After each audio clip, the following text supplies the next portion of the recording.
മുനമ്പത്തുകാരുടെ ആശങ്ക നിയമസഭയിലെത്തിക്കാൻ പ്രതിപക്ഷം. സഭ നിർത്തിവെച്ച് ചർച്ചയ്ക്ക് നോട്ടീസ് നൽകും. ബ്രൂവറി PPE കിറ്റ് അഴിമതി ആരോപണങ്ങളിൽ മുഖ്യമന്ത്രിയുടെ മറുപടിയും ഇന്നുണ്ടാകും. സഭ ഇന്ന് താൽക്കാലികമായി പിരിയും. ഇനി ചേരുക അടുത്ത മാസം 7-ന് ബജറ്റിനായി.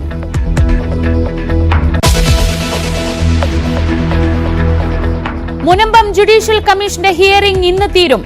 അടുത്ത മാസം അവസാനം റിപ്പോർട്ട് സമർപ്പിക്കുമെന്ന് ജസ്റ്റിസ് CN രാമചന്ദ്രൻ നായർ. തിരുവനന്തപുരത്തേക്ക് പ്രതിഷേധ പദയാത്ര നടത്താൻ ഒരുങ്ങി മുനമ്പം നിവാസികൾ.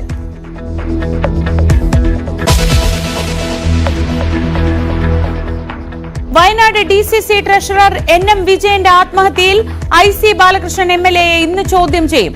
3 ദിവസം ചോദ്യം ചെയ്യുമെന്ന് സൂചന. K സുധാകരന്റെ മൊഴിയെടുക്കുന്ന തീയതിയിൽ തീരുമാനമായില്ല. വയനാട്ടിലെ സഹകരണ ബാങ്ക് നിയമനങ്ങൾ അന്വേഷിക്കാൻ സർക്കാർ.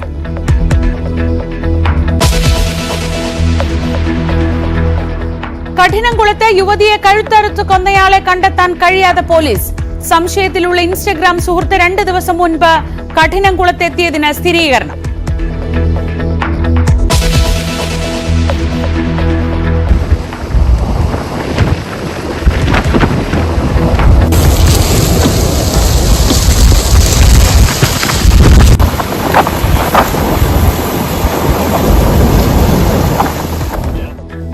ലോസ് ആഞ്ചലസിൽ ആശങ്കയായി വീണ്ടും കാട്ടുതീ. 21 ചതുരശ്ര കിലോമീറ്ററിൽ മരങ്ങൾ കത്തി നശിച്ചു. വീണ്ടും കാട്ടുതീ പടരുന്നത് മുൻപുണ്ടായവ അണയ്ക്കും മുൻപ്.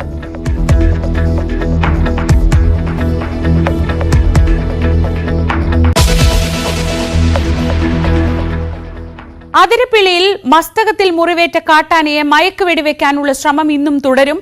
ആന വനത്തിനുള്ളിലേക്ക് പോയതിനാൽ ഇന്നലെ ദൌത്യം ഉപേക്ഷിച്ചിരുന്നു. ആനയെ കണ്ടെത്താൻ ഡ്രോൺ ഉപയോഗിച്ചുള്ള നിരീക്ഷണവും ഇന്ന് തുടരും. ഇതിനിടെ അതിരപ്പിള്ളി അയ്യമ്പുഴ റോഡിൽ ഗതാഗതം നിയന്ത്രിച്ചാകും മയക്കുവെടി വെക്കുക. CV അനുമോദ് വിവരങ്ങളുമായി. Anumod, good morning. ഇന്നലെ ഏതാണ്ട് ദൌത്യം വിജയിക്കുന്നതിന് തൊട്ടടുത്തെത്തി. മയക്കുവെടി വെച്ചു എന്ന് വരെ പലയിടത്തും വാർത്തകൾ വന്നിരുന്നു. അങ്ങനെ എത്തിയത് സമയത്താണ് ആന റിസർവ് വനത്തിനുള്ളിലേക്ക് കയറിപ്പോയതും ഈ സംഘത്തിന്റെ ദൌത്യ സംഘത്തിന്റെ ഒരു നിരീക്ഷണ പരിധിയിൽ നിന്ന് പുറത്തേക്ക് പോയതും. ഇനി ആനയെ കണ്ടെത്തുക എത്രത്തോളം ശ്രമകരമായ ദൌത്യമാണ്? ഏത് മേഖലയിലാണ് ഇതുള്ളത് എന്ന് ഐഡന്റിഫൈ ചെയ്യാൻ കഴിഞ്ഞിട്ടുണ്ടോ?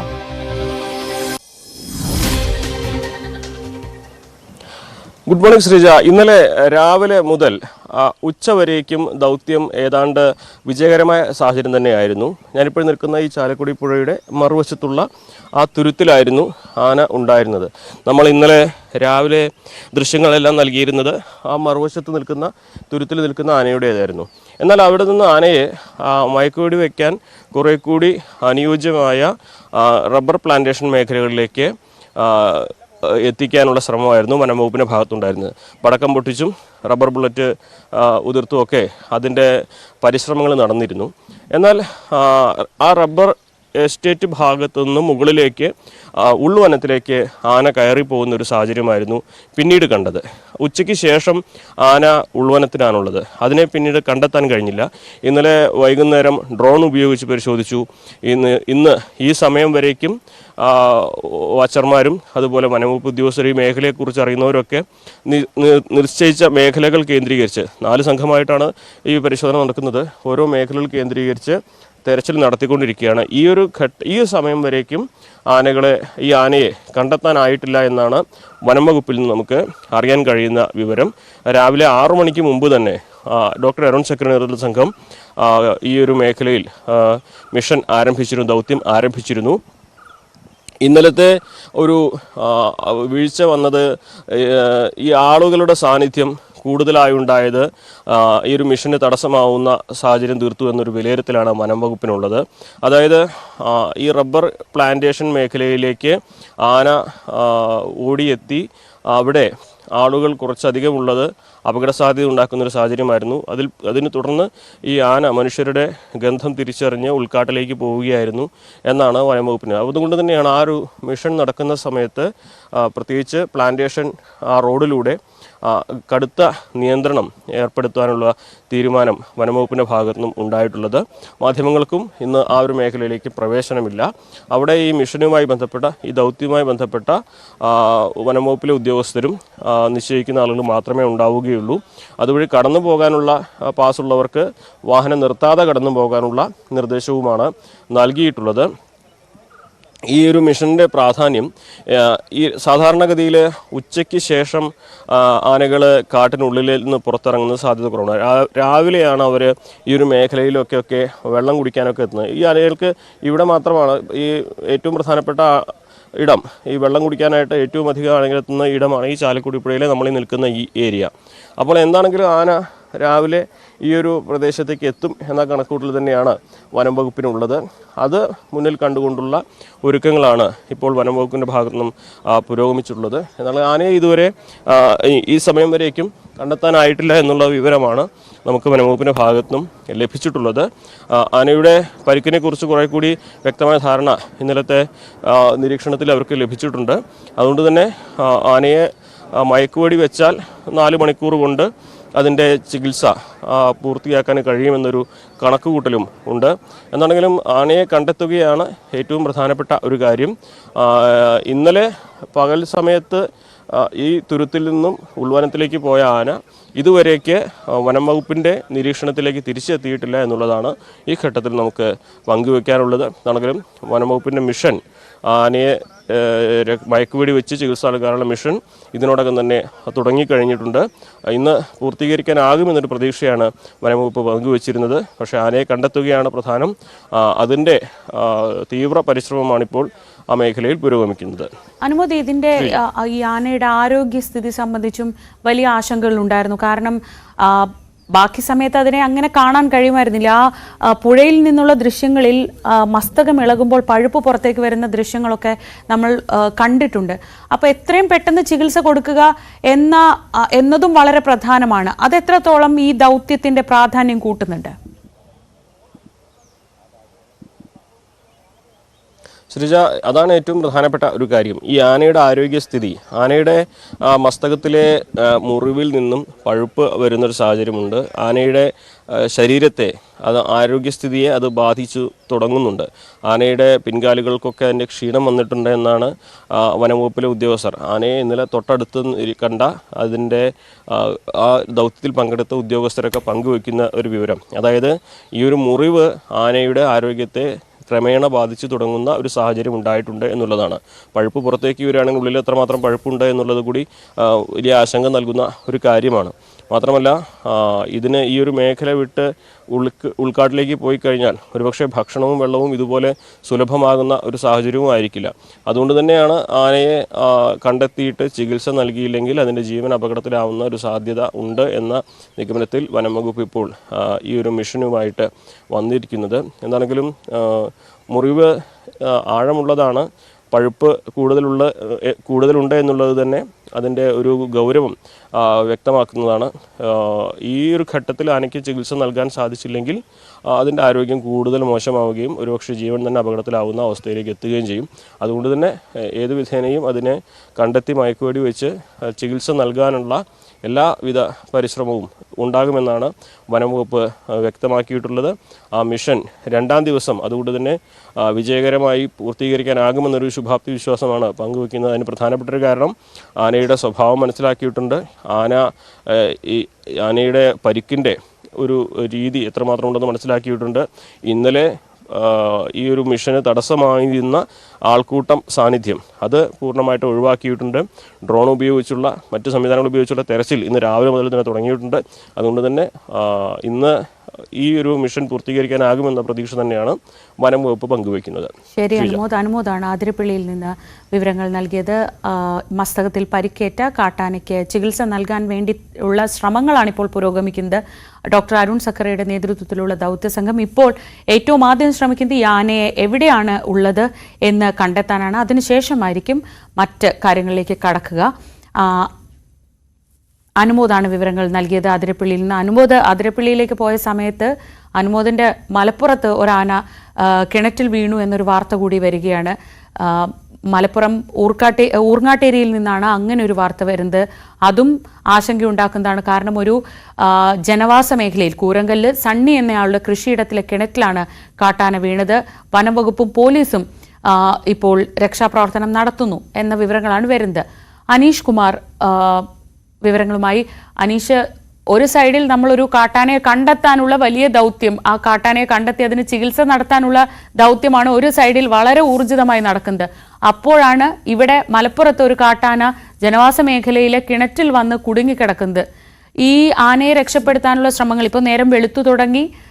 അവിടെ ഉദ്യോഗസ്ഥരൊക്കെ ഉണ്ടോ? ഏത് രീതിയിലാണ് രക്ഷാപ്രവർത്തനം നടത്താൻ ഉദ്ദേശിക്കുന്നത്?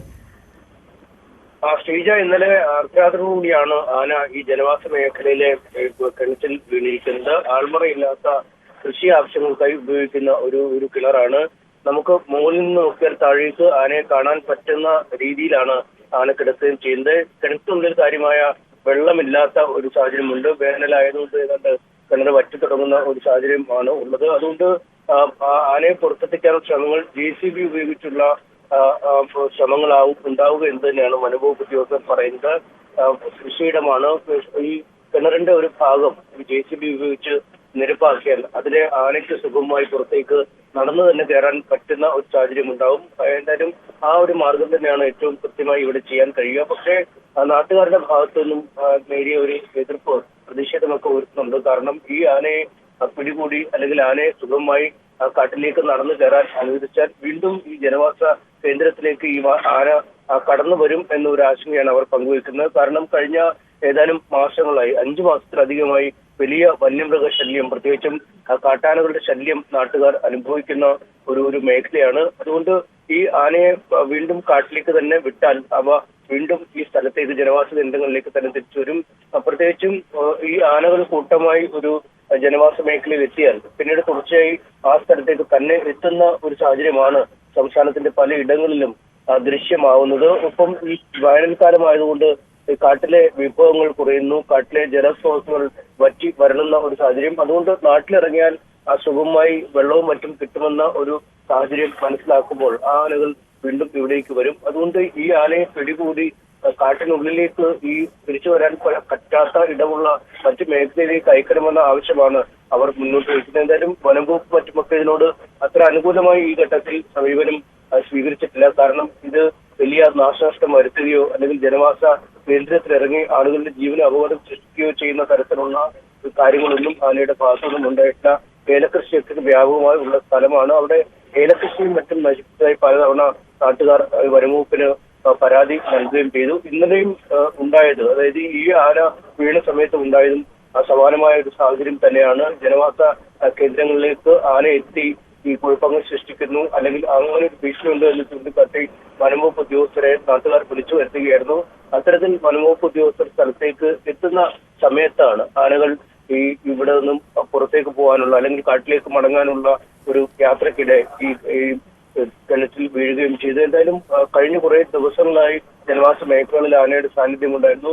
പടക്കം പൊട്ടിച്ചും ഒച്ചവെച്ചും ഒക്കെയാണ് ആനകളെ തുരത്തിയിരുന്നത് എന്ന് നാട്ടുകാർ പറയുകയും ചെയ്യുന്നു. എന്തായാലും അല്പസമയത്തിനകം ആനയെ പുറത്തേക്ക് എത്തിക്കാനുള്ള രക്ഷാപ്രവർത്തനം ആരംഭിക്കും. ശ്രീജ.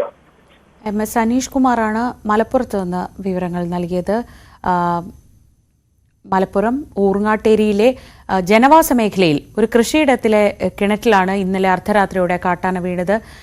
ഇനി ഈ കാട്ടാന വലിയ ആഴമുള്ള കിണറല്ല, അതുകൊണ്ട് തന്നെ ആശങ്കകൾ കുറവാണ്. പക്ഷേ അതൊരു ശ്രമകരമായ ദൗത്യമാണ്. ആനയാണ് അതിനെ പുറത്തെത്തിക്കുക. അത് പരിഭ്രാന്തിയിലായിരിക്കും. ഇന്നലെ രാത്രി തൊട്ട് അത് കിണറ്റിനകത്താണുള്ളത്. അതുകൊണ്ട് ആ പരിഭ്രാന്തിയിൽ നിന്ന് അതിനെ പുറത്തേക്ക് എത്തിക്കുക എന്നത് അല്പം ശ്രമകരമായ ദൗത്യമാണെങ്കിൽ കൂടി ആശങ്കകൾ കുറവാണ്. അല്പസമയമെടുത്ത് തന്നെ ആ ദൗത്യത്തിലേക്ക് ആ ശ്രമം വിജയിക്കുമെന്ന് പ്രതീക്ഷിക്കാം. അതേസമയമാണ് അതിരപ്പിള്ളിയിൽ മസ്തകത്തിൽ പരിക്കേറ്റ കാട്ടാനയെ രക്ഷിക്കാനുള്ള ശ്രമങ്ങൾ പുരോഗമിക്കുന്നത്. കാട്ടാനയെ രക്ഷിക്കാനായി അതിന് മരുന്ന് നൽകാനായി അതിനെ ആദ്യം കണ്ടെത്തേണ്ടതുണ്ട്. അതിനുള്ള ശ്രമങ്ങൾ അവിടെ പുരോഗമിക്കുന്നത്. നമുക്ക് ഈ ദിവസം തുടങ്ങുമ്പോൾ വളരെ വളരെ മനോഹരമായ ഒരു കാഴ്ച ഇപ്പോൾ കാണാൻ കഴിയുന്നുണ്ട്. അത് അതിരപ്പിള്ളിയിൽ നിന്ന് അനുമോദാണ് നമ്മളിലേക്ക് എത്തിക്കുന്നത്. അതിരപ്പിള്ളിയിലെ ഏറ്റവും മനോഹരമായൊരു പ്രഭാതത്തിൻ്റെ കാഴ്ചകളാണ്. അവിടെ സൂര്യോദയം ഏറ്റവും അതിമനോഹരമായി, നമുക്ക് പ്രകൃതി ഏറ്റവും ഭംഗിയായി ഇതൊക്കെ ഒരുക്കി വെക്കുന്ന ഒരു ഏരിയയാണ് ആതിരപ്പള്ളിയിലെ ഏറ്റവും മനോഹരമായ കാഴ്ചകൾ നമുക്ക് വേണ്ടി എത്തിച്ചു തരുന്നത് KP ധനേഷാണ്. ധനേഷ്, വളരെ വളരെ സന്തോഷം. കാര്യം നമ്മൾ ആനയെ കാണാനാണ് പോയതെങ്കിലും ആനയുടെ കാര്യങ്ങൾ എടുക്കാനാണ് പോകുന്നതെങ്കിലും അതിരപ്പള്ളിയാണ് വളരെ മനോഹരം. ഞാൻ ഇന്നലെ അനുമോദനോട് വളരെ പ്രത്യേകം പറഞ്ഞിരുന്നു, സമയം കിട്ടുകയാണെങ്കിൽ അവിടെയൊക്കെ ചുറ്റും നടന്ന കാഴ്ചയൊക്കെ കണ്ടോളെ. ഇപ്പോൾ ഫ്രെയിമിൽ നമ്മൾ 4 പേരുണ്ട്. ഇന്ന് രാവിലെയിൽ പ്രധാനപ്പെട്ട വാർത്ത തരാനുള്ള 4 പേരുണ്ട്. അതിലൊരു പ്രത്യേകതയുണ്ട്, നമ്മൾ 4 പേരും നീല വേഷമിട്ട് യൂണിഫോം ധരിച്ച പോലെയാണ് ഫ്രെയിമിൽ നിൽക്കുന്നത്. കാണാൻ നല്ല ഭംഗിയുണ്ട്. നമ്മുടെ ഫ്രെയിം ഇന്ന് മുതൽ മാറിയിട്ടുണ്ട്, ബ്ലൂ ഫ്രെയിമാണ്. അപ്പം എല്ലാവരും ചിലപ്പോൾ കോർഡിനേറ്റഡ് ആയി ഇട്ടതാണെന്നൊക്കെ പറഞ്ഞേക്കും, പക്ഷേ ഇതൊക്കെ യാദൃച്ഛികം എന്നേ പറയാനുള്ളൂ. വളരെ വളരെ സന്തോഷം 4 പേരെ ഇങ്ങനെ ഫ്രെയിമിൽ കാണാൻ കഴിയുന്നത്. അരുണും ആജ്ഞയും വളരെ പ്രധാനപ്പെട്ട മറ്റു 2 വാർത്തകളുമായാണ് കാത്തു നിൽക്കുന്നത്. അപ്പോൾ അനുമോദേ, ഒരിക്കൽ കൂടി താങ്ക്സ്. നല്ല ഭംഗിയുള്ള കാഴ്ച കാണിച്ചു തന്നതിന്, ഈ ദിവസത്തിന്റെ തുടക്കം മനോഹരമാക്കാനുള്ള കാഴ്ച കാണിച്ചു തന്നതിന് അനുമോദിനും ധനേഷിനും പ്രത്യേക നന്ദി. അപ്പോൾ അവിടുത്തെ ദൗത്യം നന്നായി നടക്കട്ടെ. ഞാൻ അരുണിലേക്കും ആജ്ഞയിലേക്കും ഒക്കെ മറ്റ് പ്രധാനപ്പെട്ട വാർത്തകളിലേക്ക് പോവുകയാണ്. അപ്പോൾ എല്ലാവർക്കും ഹാവ് എ ഗുഡ് ഡേ. നമുക്ക് മറ്റ് വാർത്തകളിലേക്ക് പോവാം. ഇന്ന് മുനമ്പം ജനതയുടെ ആശങ്കകൾ പ്രതിപക്ഷം നിയമസഭയിൽ എത്തിക്കാനുള്ള നീക്കത്തിലാണ്. റൂൾ 50 നോട്ടീസായി റോജി എം ജോണാവും വിഷയം സഭയിൽ അവതരിപ്പിക്കുക. ഗവർണറുടെ നയപ്രഖ്യാപനത്തിന് മേലുള്ള നന്ദി പ്രമേയ ചർച്ചയ്ക്ക് മുഖ്യമന്ത്രി പിണറായി വിജയൻ മറുപടി പറയും. ബ്രൂവറി അനുവദിച്ചതിലെ അഴിമതി ആരോപണത്തിനും PPE കിറ്റ് വാങ്ങിയതിലെ ക്രമക്കേട് സംബന്ധിച്ച ആരോപണങ്ങൾക്കും മുഖ്യമന്ത്രി മറുപടി പറയും എന്നാണ് പ്രതീക്ഷിക്കുന്നത്. വിവരങ്ങളുമായി ആദ്യം ചേരുന്നത് VV അരുണാണ്. അരുൺ, ഇന്ന് മുനമ്പത്ത് അവസാനഘട്ട ഹിയറിംഗ് നടക്കാനിരിക്കുകയാണ്. അപ്പോഴാണ് ഈ വിഷയം നിയമസഭയിലേക്ക് എത്തിക്കാനുള്ള പ്രതിപക്ഷത്തിന്റെ നീക്കം. വലിയ ആശങ്കയുള്ള, ജനങ്ങളെ നേരിട്ട് വലിയ രീതിയിൽ ബാധിക്കുന്ന ഒരു വിഷയം എന്ന നിലയ്ക്ക് അതിന്റെ പ്രാധാന്യമേറെയാണ്. സർക്കാർ എന്ത് നിലപാടാകും ഈ വിഷയത്തിൽ എടുക്കുക എന്നതാണ് ഏറ്റവും പ്രധാനം.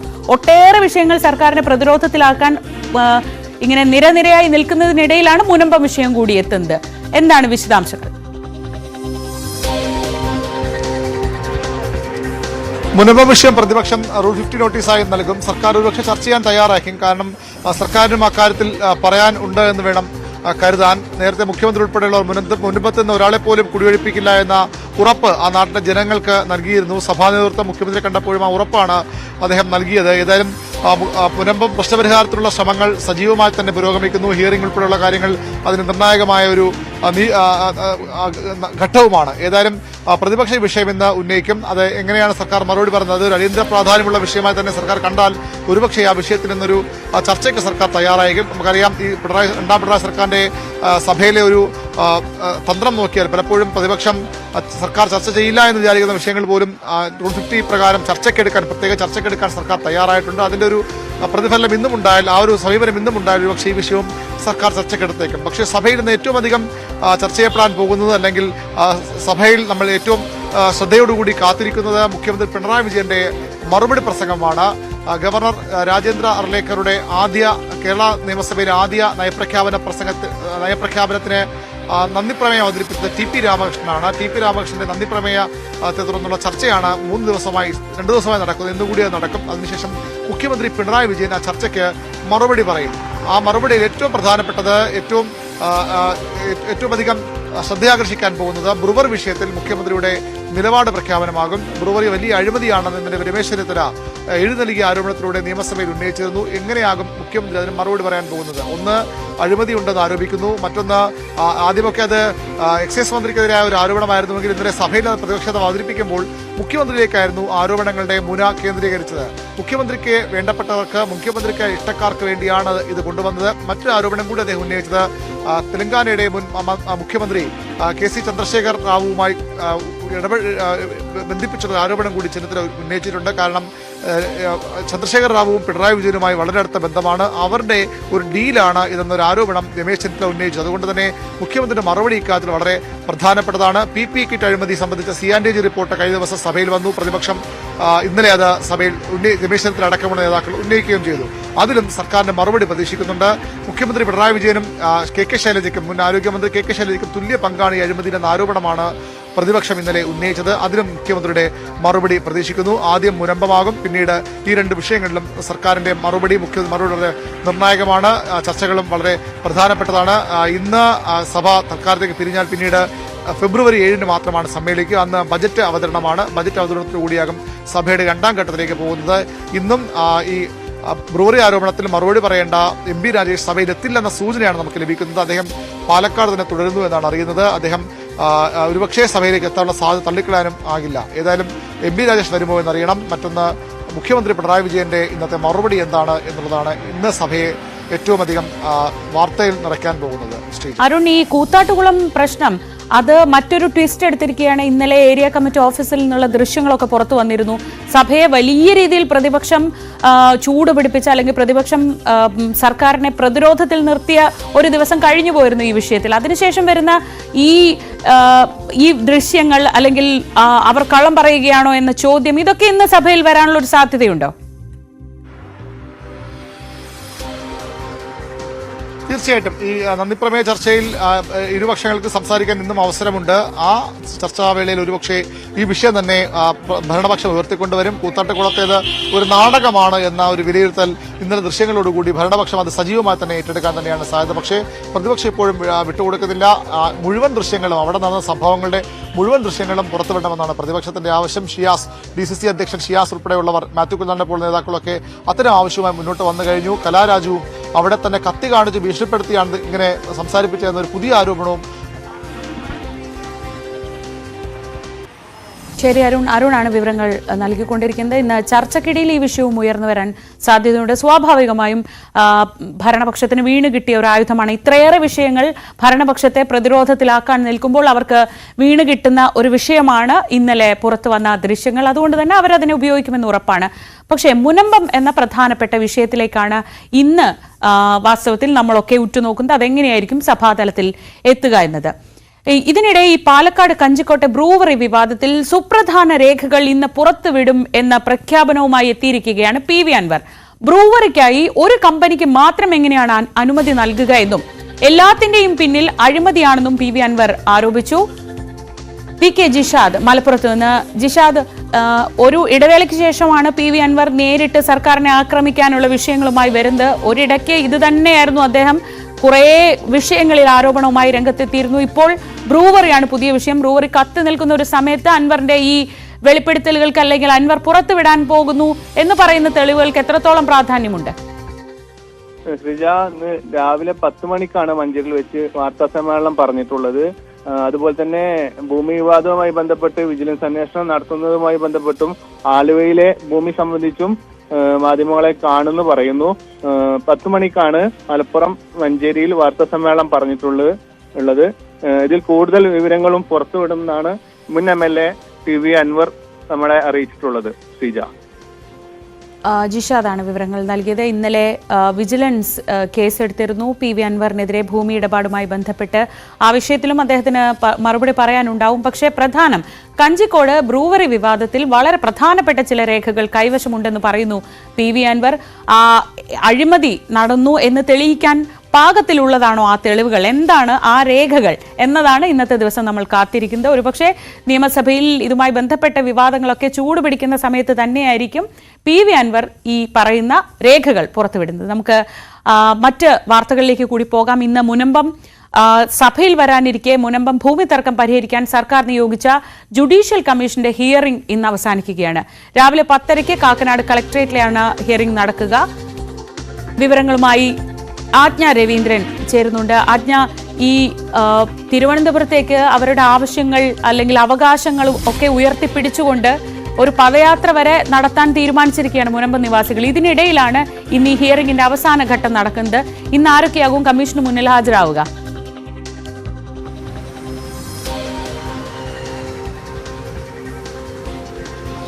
ശ്രീജ, ഈ മാസം അവസാനത്തോടു കൂടി തന്നെ ഇതിൻ്റെ റിപ്പോർട്ട് പൂർണ്ണമായും സർക്കാരിന് സമർപ്പിക്കുമെന്ന് തന്നെയാണ് നേരത്തെ തന്നെ മുൻപൻ കമ്മീഷൻ അറിയിച്ചിരുന്നത്. ഈ ജുഡീഷ്യൽ കമ്മീഷന്റെ മുൻപാകെ ഇന്ന് ഇതുമായി ബന്ധപ്പെട്ട സമരസമിതി ഭാരവാഹികൾ തന്നെയാണ് എത്തുന്നത്.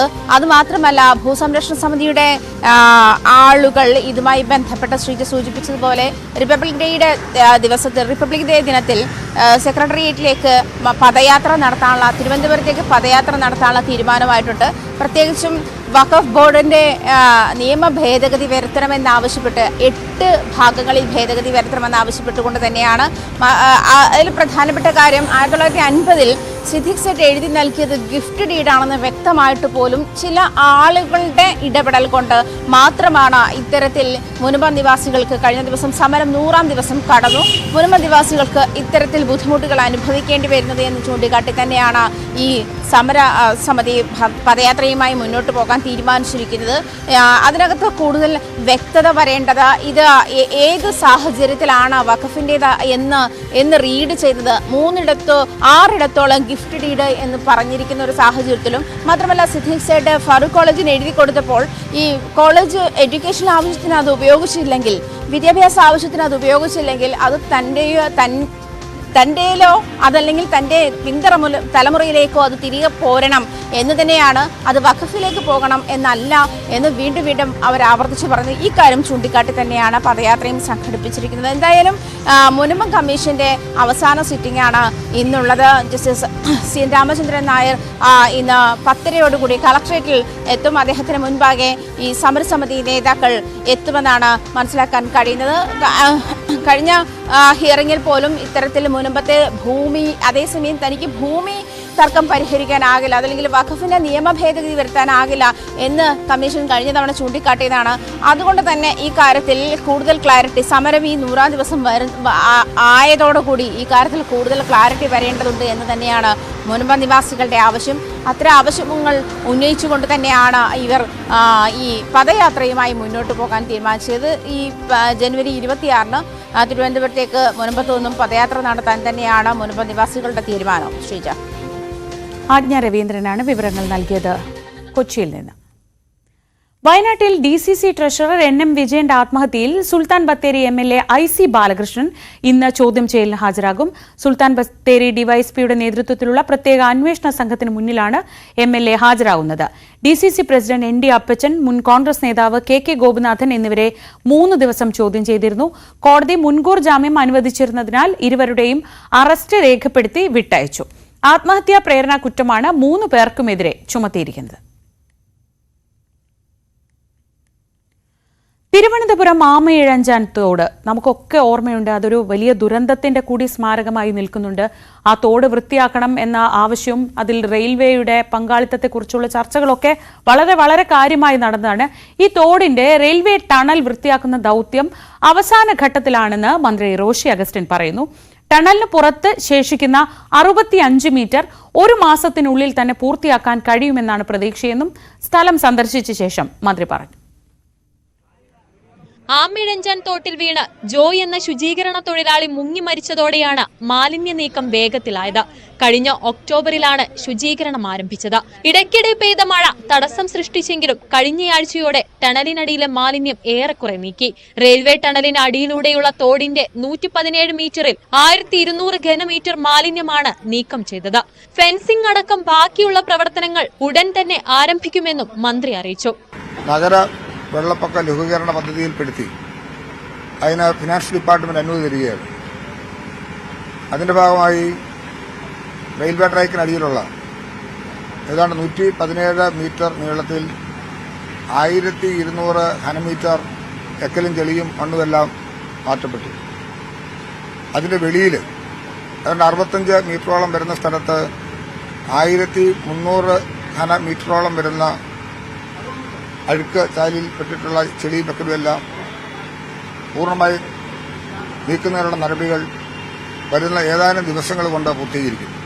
63 ലക്ഷം മുടക്കി ജലസേചന വകുപ്പ് നടത്തിയ ഡീസിൽറ്റേഷൻ അടക്കമുള്ള പ്രവർത്തികളാണ് ജലസേചന വകുപ്പിന്റെ നേതൃത്വത്തിൽ പൂർത്തീകരിച്ചു വരുന്നത്.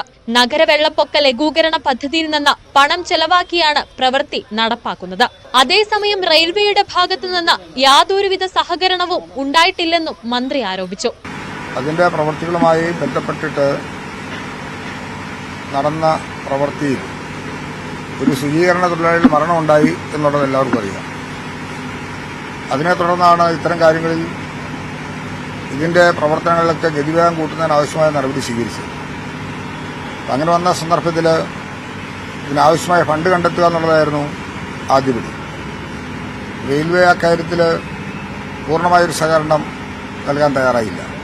ആമയിഴഞ്ചാൻ തോട്ടിൽ സംരക്ഷണ ഭിത്തി കെട്ടുന്നതിന് 12 കോടി രൂപയുടെ ഭരണാനുമതിയാണ് നൽകിയത്.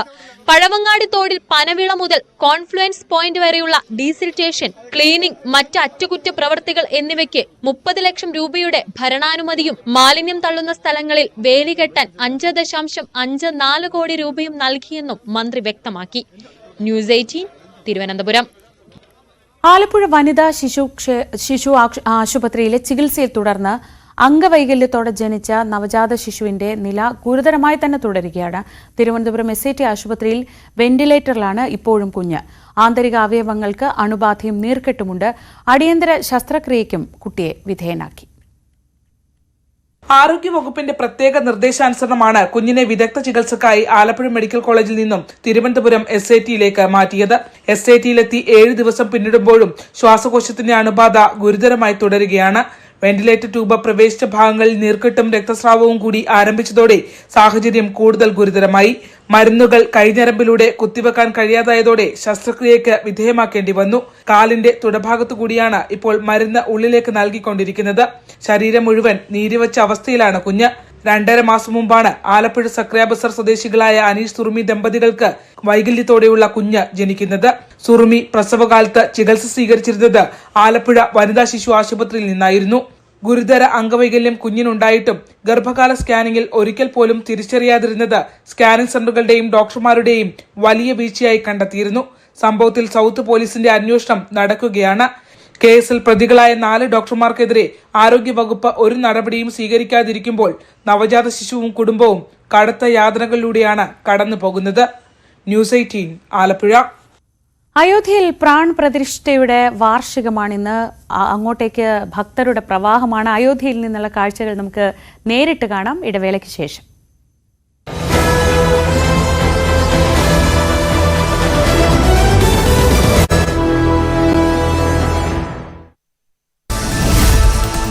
മഹാരാഷ്ട്രയിലെ ജൽഗാവിൽ ട്രെയിൻ അപകടത്തിൽ 12 പേർക്ക് ദാരുണാന്ത്യം. പുഷ്പക് എക്സ്പ്രസിൽ തീപിടുത്തമുണ്ടായെന്ന് ഭയന്ന് ട്രാക്കിലേക്ക് ചാടിയവരാണ് അപകടത്തിൽപ്പെട്ടത്. കോച്ചിൽ നിന്ന് പുറത്തേക്ക് ചാടവേ കർണാടക എക്സ്പ്രസ് ട്രെയിൻ ഇടിക്കുകയായിരുന്നു. വൈകിട്ട് 4 മണിയോടെയായിരുന്നു അപകടം. തിരുവനന്തപുരം യൂണിവേഴ്സിറ്റി കോളേജിൽ വീണ്ടും സംഘർഷം. SFI പ്രവർത്തകർ മർദ്ദിച്ചു എന്നാണ് പരാതി. അബ്ദുള്ള എന്ന വിദ്യാർത്ഥിയുടെ പരാതിയിൽ പോലീസ് കേസെടുത്തു. നേരത്തെ മർദ്ദനമേറ്റ ഭിന്നശേഷി വിദ്യാർത്ഥിയുടെ സുഹൃത്താണ് അബ്ദുള്ള. അബ്ദുള്ളയ്ക്കെതിരെയും കേസെടുത്തിട്ടുണ്ട്. കൂത്താട്ടുകുളം തട്ടിക്കൊണ്ടുപോവൽ സംഭവത്തിൽ പാർട്ടി ഓഫീസിനകത്ത് വെച്ച് കലാരാജു സംസാരിക്കുന്ന വീഡിയോ പുറത്തുവിട്ട് CPM. കോൺഗ്രസുമായി താൻ സംസാരിച്ചിട്ടുണ്ട് എന്ന് കലാരാജു ഈ വീഡിയോയിൽ സമ്മതിക്കുന്നുണ്ട്. വീഡിയോ ചിത്രീകരിച്ച സാഹചര്യം പരിശോധിക്കണമെന്ന് UDFും കലാരാജു കോൺഗ്രസിന്റെ തടവിലാണെന്ന് CPMും ആരോപിച്ചു. സംഭവത്തിൽ കലാരാജുവിന്റെ രഹസ്യമൊഴി കോടതി രേഖപ്പെടുത്തി. ഭീഷണിപ്പെടുത്തി ചിത്രീകരിച്ച വീഡിയോ എന്ന് ആവർത്തിച്ച് കലാരാജു. CPM പ്രവർത്തകർ കത്തികാട്ടി ഭീഷണിപ്പെടുത്തി, ജീവന് തന്നെ ഭീഷണിയുണ്ട്. UDFന്റെ ഒരു ആനുകൂല്യവും പറ്റിയിട്ടില്ലെന്നും കലാരാജു. നിയമ നടപടികളുമായി മുന്നോട്ടു പോകുമെന്നും പ്രതികരണം. എറണാകുളം പുത്തൻവേലിക്കരയിൽ 4 വയസ്സുകാരിയെ പീഡിപ്പിച്ച കേസിൽ സിനിമയിലെ മേക്കപ്പ് മാനും പ്രാദേശിക CPM പ്രവർത്തകനുമായ സുബ്രഹ്മണ്യൻ അറസ്റ്റിൽ. ഒളിവിൽ കഴിഞ്ഞിരുന്ന സുബ്രഹ്മണ്യനെ ചെങ്ങമനാട് പോലീസാണ് അറസ്റ്റ് ചെയ്തത്. പോക്സോയും BNSലെ വിവിധ വകുപ്പുകളും ചേർത്താണ് കേസെടുത്തത്.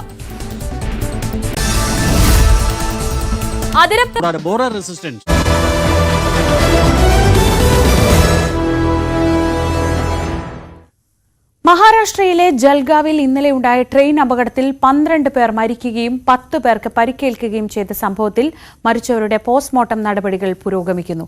അപകടത്തിൽ മരിച്ചവരുടെ ബന്ധുക്കൾക്ക് 1.5 ലക്ഷം രൂപ വീതവും ഗുരുതരമായി പരിക്കേറ്റവർക്ക് 50,000 രൂപയും നിസ്സാര പരിക്കേറ്റവർക്ക് 5,000 രൂപയും ധനസഹായം പ്രഖ്യാപിച്ചതായി റെയിൽവേ മന്ത്രാലയം അറിയിച്ചു. വൈകുന്നേരം 5 മണിയോടെയാണ് തെറ്റായ ഫയർ അലാം ഉയർന്നതോടെ യാത്രക്കാർ ട്രെയിനിൽ നിന്ന് തൊട്ടടുത്ത ട്രാക്കിലേക്ക് ചാടിയത്. ഇതോടെ എതിർവശത്തുനിന്ന് ഇതേ റൂട്ടിലെത്തിയ ബംഗളൂരു ന്യൂഡൽഹി കർണാടക എക്സ്പ്രസ് യാത്രക്കാരെ ഇടിക്കുകയായിരുന്നു. സംഭവത്തിൽ പ്രധാനമന്ത്രി നരേന്ദ്രമോദി അനുശോചനം രേഖപ്പെടുത്തി. അതേസമയം മോദി സർക്കാർ വന്നതിന് ശേഷം രാജ്യത്ത് റെയിൽ അപകടങ്ങൾ വർദ്ധിച്ചെന്നും കവച് സംവിധാനം പരാജയപ്പെട്ടെന്നും മഹാരാഷ്ട്ര കോൺഗ്രസ് അധ്യക്ഷൻ നാനാ പട്ടോലെ ആരോപിച്ചു.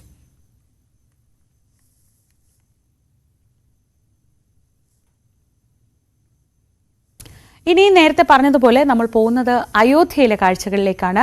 പ്രാൺ പ്രതിഷ്ഠയുടെ 1-ാം വാർഷികമാണിന്ന്. അയോധ്യയിലേക്ക് തീർത്ഥാടക പ്രവാഹം തുടരുകയാണ്.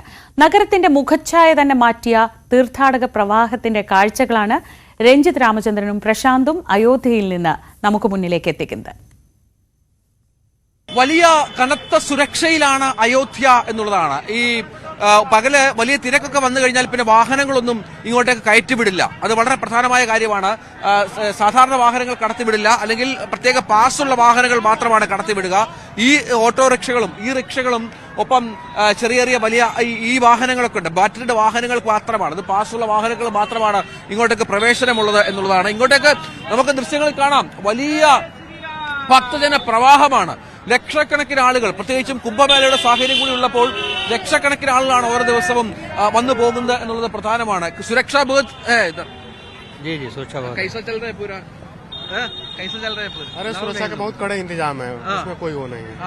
बहुत आदमी आ रहे हैं, बहुत आदमी आ रहे हैं. हाँ, आदमी बहुत आ रहे हैं, बहुत आ रहे हैं, बहुत आ रहे हैं. आप लोगों को ड्यूटी में बहुत पहले के और बहुत सुरक्षा कड़ी सुरक्षा धीरे धीरे कड़ी होती जा रही है. अब तक अंदर भी है പോലീസ് ആദ്മി है. हाँ, अंदर അതാണ് അവർക്ക് സംസാരിക്കാൻ അവർക്ക് ഈ പറഞ്ഞ പ്രയാസമുണ്ടെങ്കിൽ പോലും ഈ സുരക്ഷയുമായി ബന്ധപ്പെട്ട കാര്യങ്ങൾ തന്നെയാണ് അവർ പറഞ്ഞു വെക്കുന്നത്. നമുക്ക് കാണാം, ദൃശ്യങ്ങളിലൊക്കെ കാണാം. സംസ്ഥാനത്തിന്റെ कहाँ से आए भैया? हम महाराष्ट्र जालना से आए हो. पहले बार आए इधर? हाँ, नहीं, दूसरी बार. कैसा लग रहा? बहुत बढ़िया. कब आया? मैं 8 महीने हो गया ना अपने को. 8 महीने हो गए. कोई व्यत्यास, कोई डिफरेंट है? हाँ, सुधारना तो भरपूर है. साफ सफाई अच्छे से, डेवलपमेंट है भरपूर, बहुत बढ़िया एकदम. नियोजन बहुत बढ़िया है यहाँ. कैसा लग रहा है? डेवलपमेंट बहुत बढ़िया, मैनेजमेंट भी 1 नंबर का है. पहले से अभी गर्दी का भी कोई ये नहीं है. 1 नंबर दर्शन, आधे घंटे के अंदर दर्शन हो जाते. इतना आदमी है तो भी दर्शन मिलेगा? तो भी दर्शन मिलेगा. അതാണ് ഇവിടെ ഈ ദർശനത്തിനൊക്കെ പ്രത്യേക സൗകര്യങ്ങളും പ്രത്യേക സജ്ജീകരണങ്ങളും ഒക്കെ ഒരുക്കിയിട്ടുണ്ട്.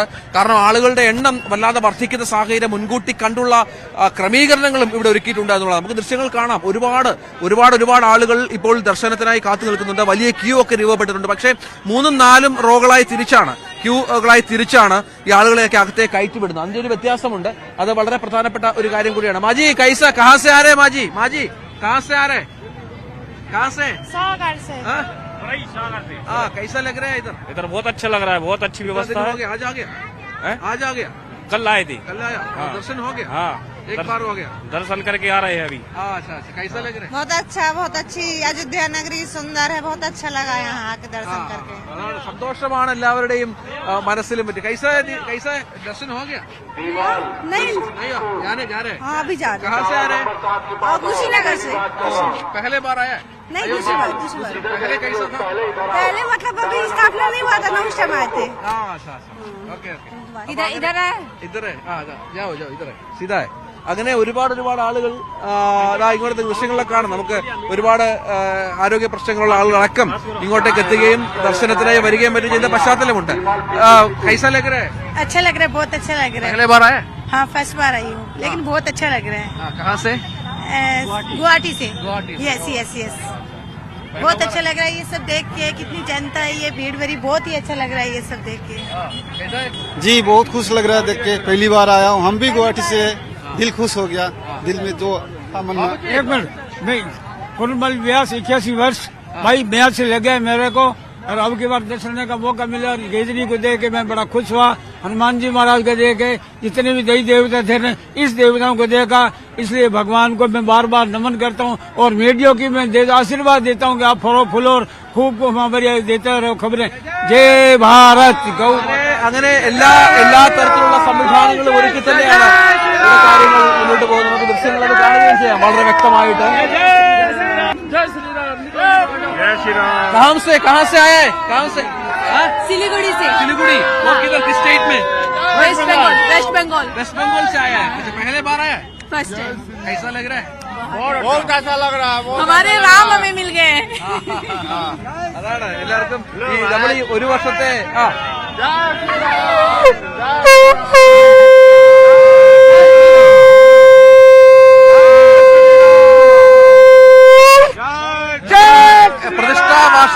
പ്രതിഷ്ഠാ വാർഷികത്തിനും ഒരുപാട് ആഘോഷ പരിപാടികൾ പ്രതീക്ഷിക്കുന്നുണ്ട്, വലിയ തിരക്ക് പ്രതീക്ഷിക്കുന്നുണ്ട്. അതിനനുസരിച്ചുള്ള എല്ലാ സംവിധാനങ്ങളും ഇവിടെ തയ്യാറാണ്. സർക്കാരിന്റെ ഭാഗത്തു നിന്നായാലും പോലീസിന്റെ ഭാഗത്തു നിന്നായാലും ഒക്കെയുള്ള ഒരുപാട് ക്രമീകരണങ്ങൾ ഇവിടെ ഒരുക്കിയിട്ടുണ്ടെന്നുള്ളതാണ്. നമുക്കിപ്പോഴും ദൃശ്യങ്ങൾ കാണാം. എത്ര ജനങ്ങളാണ് ഇങ്ങോട്ടേക്ക് പ്രവഹിക്കുന്നത്, രാംലല്ലയെ കാണാനും അനുഗ്രഹം വാങ്ങാനും മറ്റുമായി. പ്രശാന്ത് മംഗലശ്ശേരിക്കൊപ്പം രഞ്ജിത് രാമേന്ദ്രൻ, അയോധ്യ.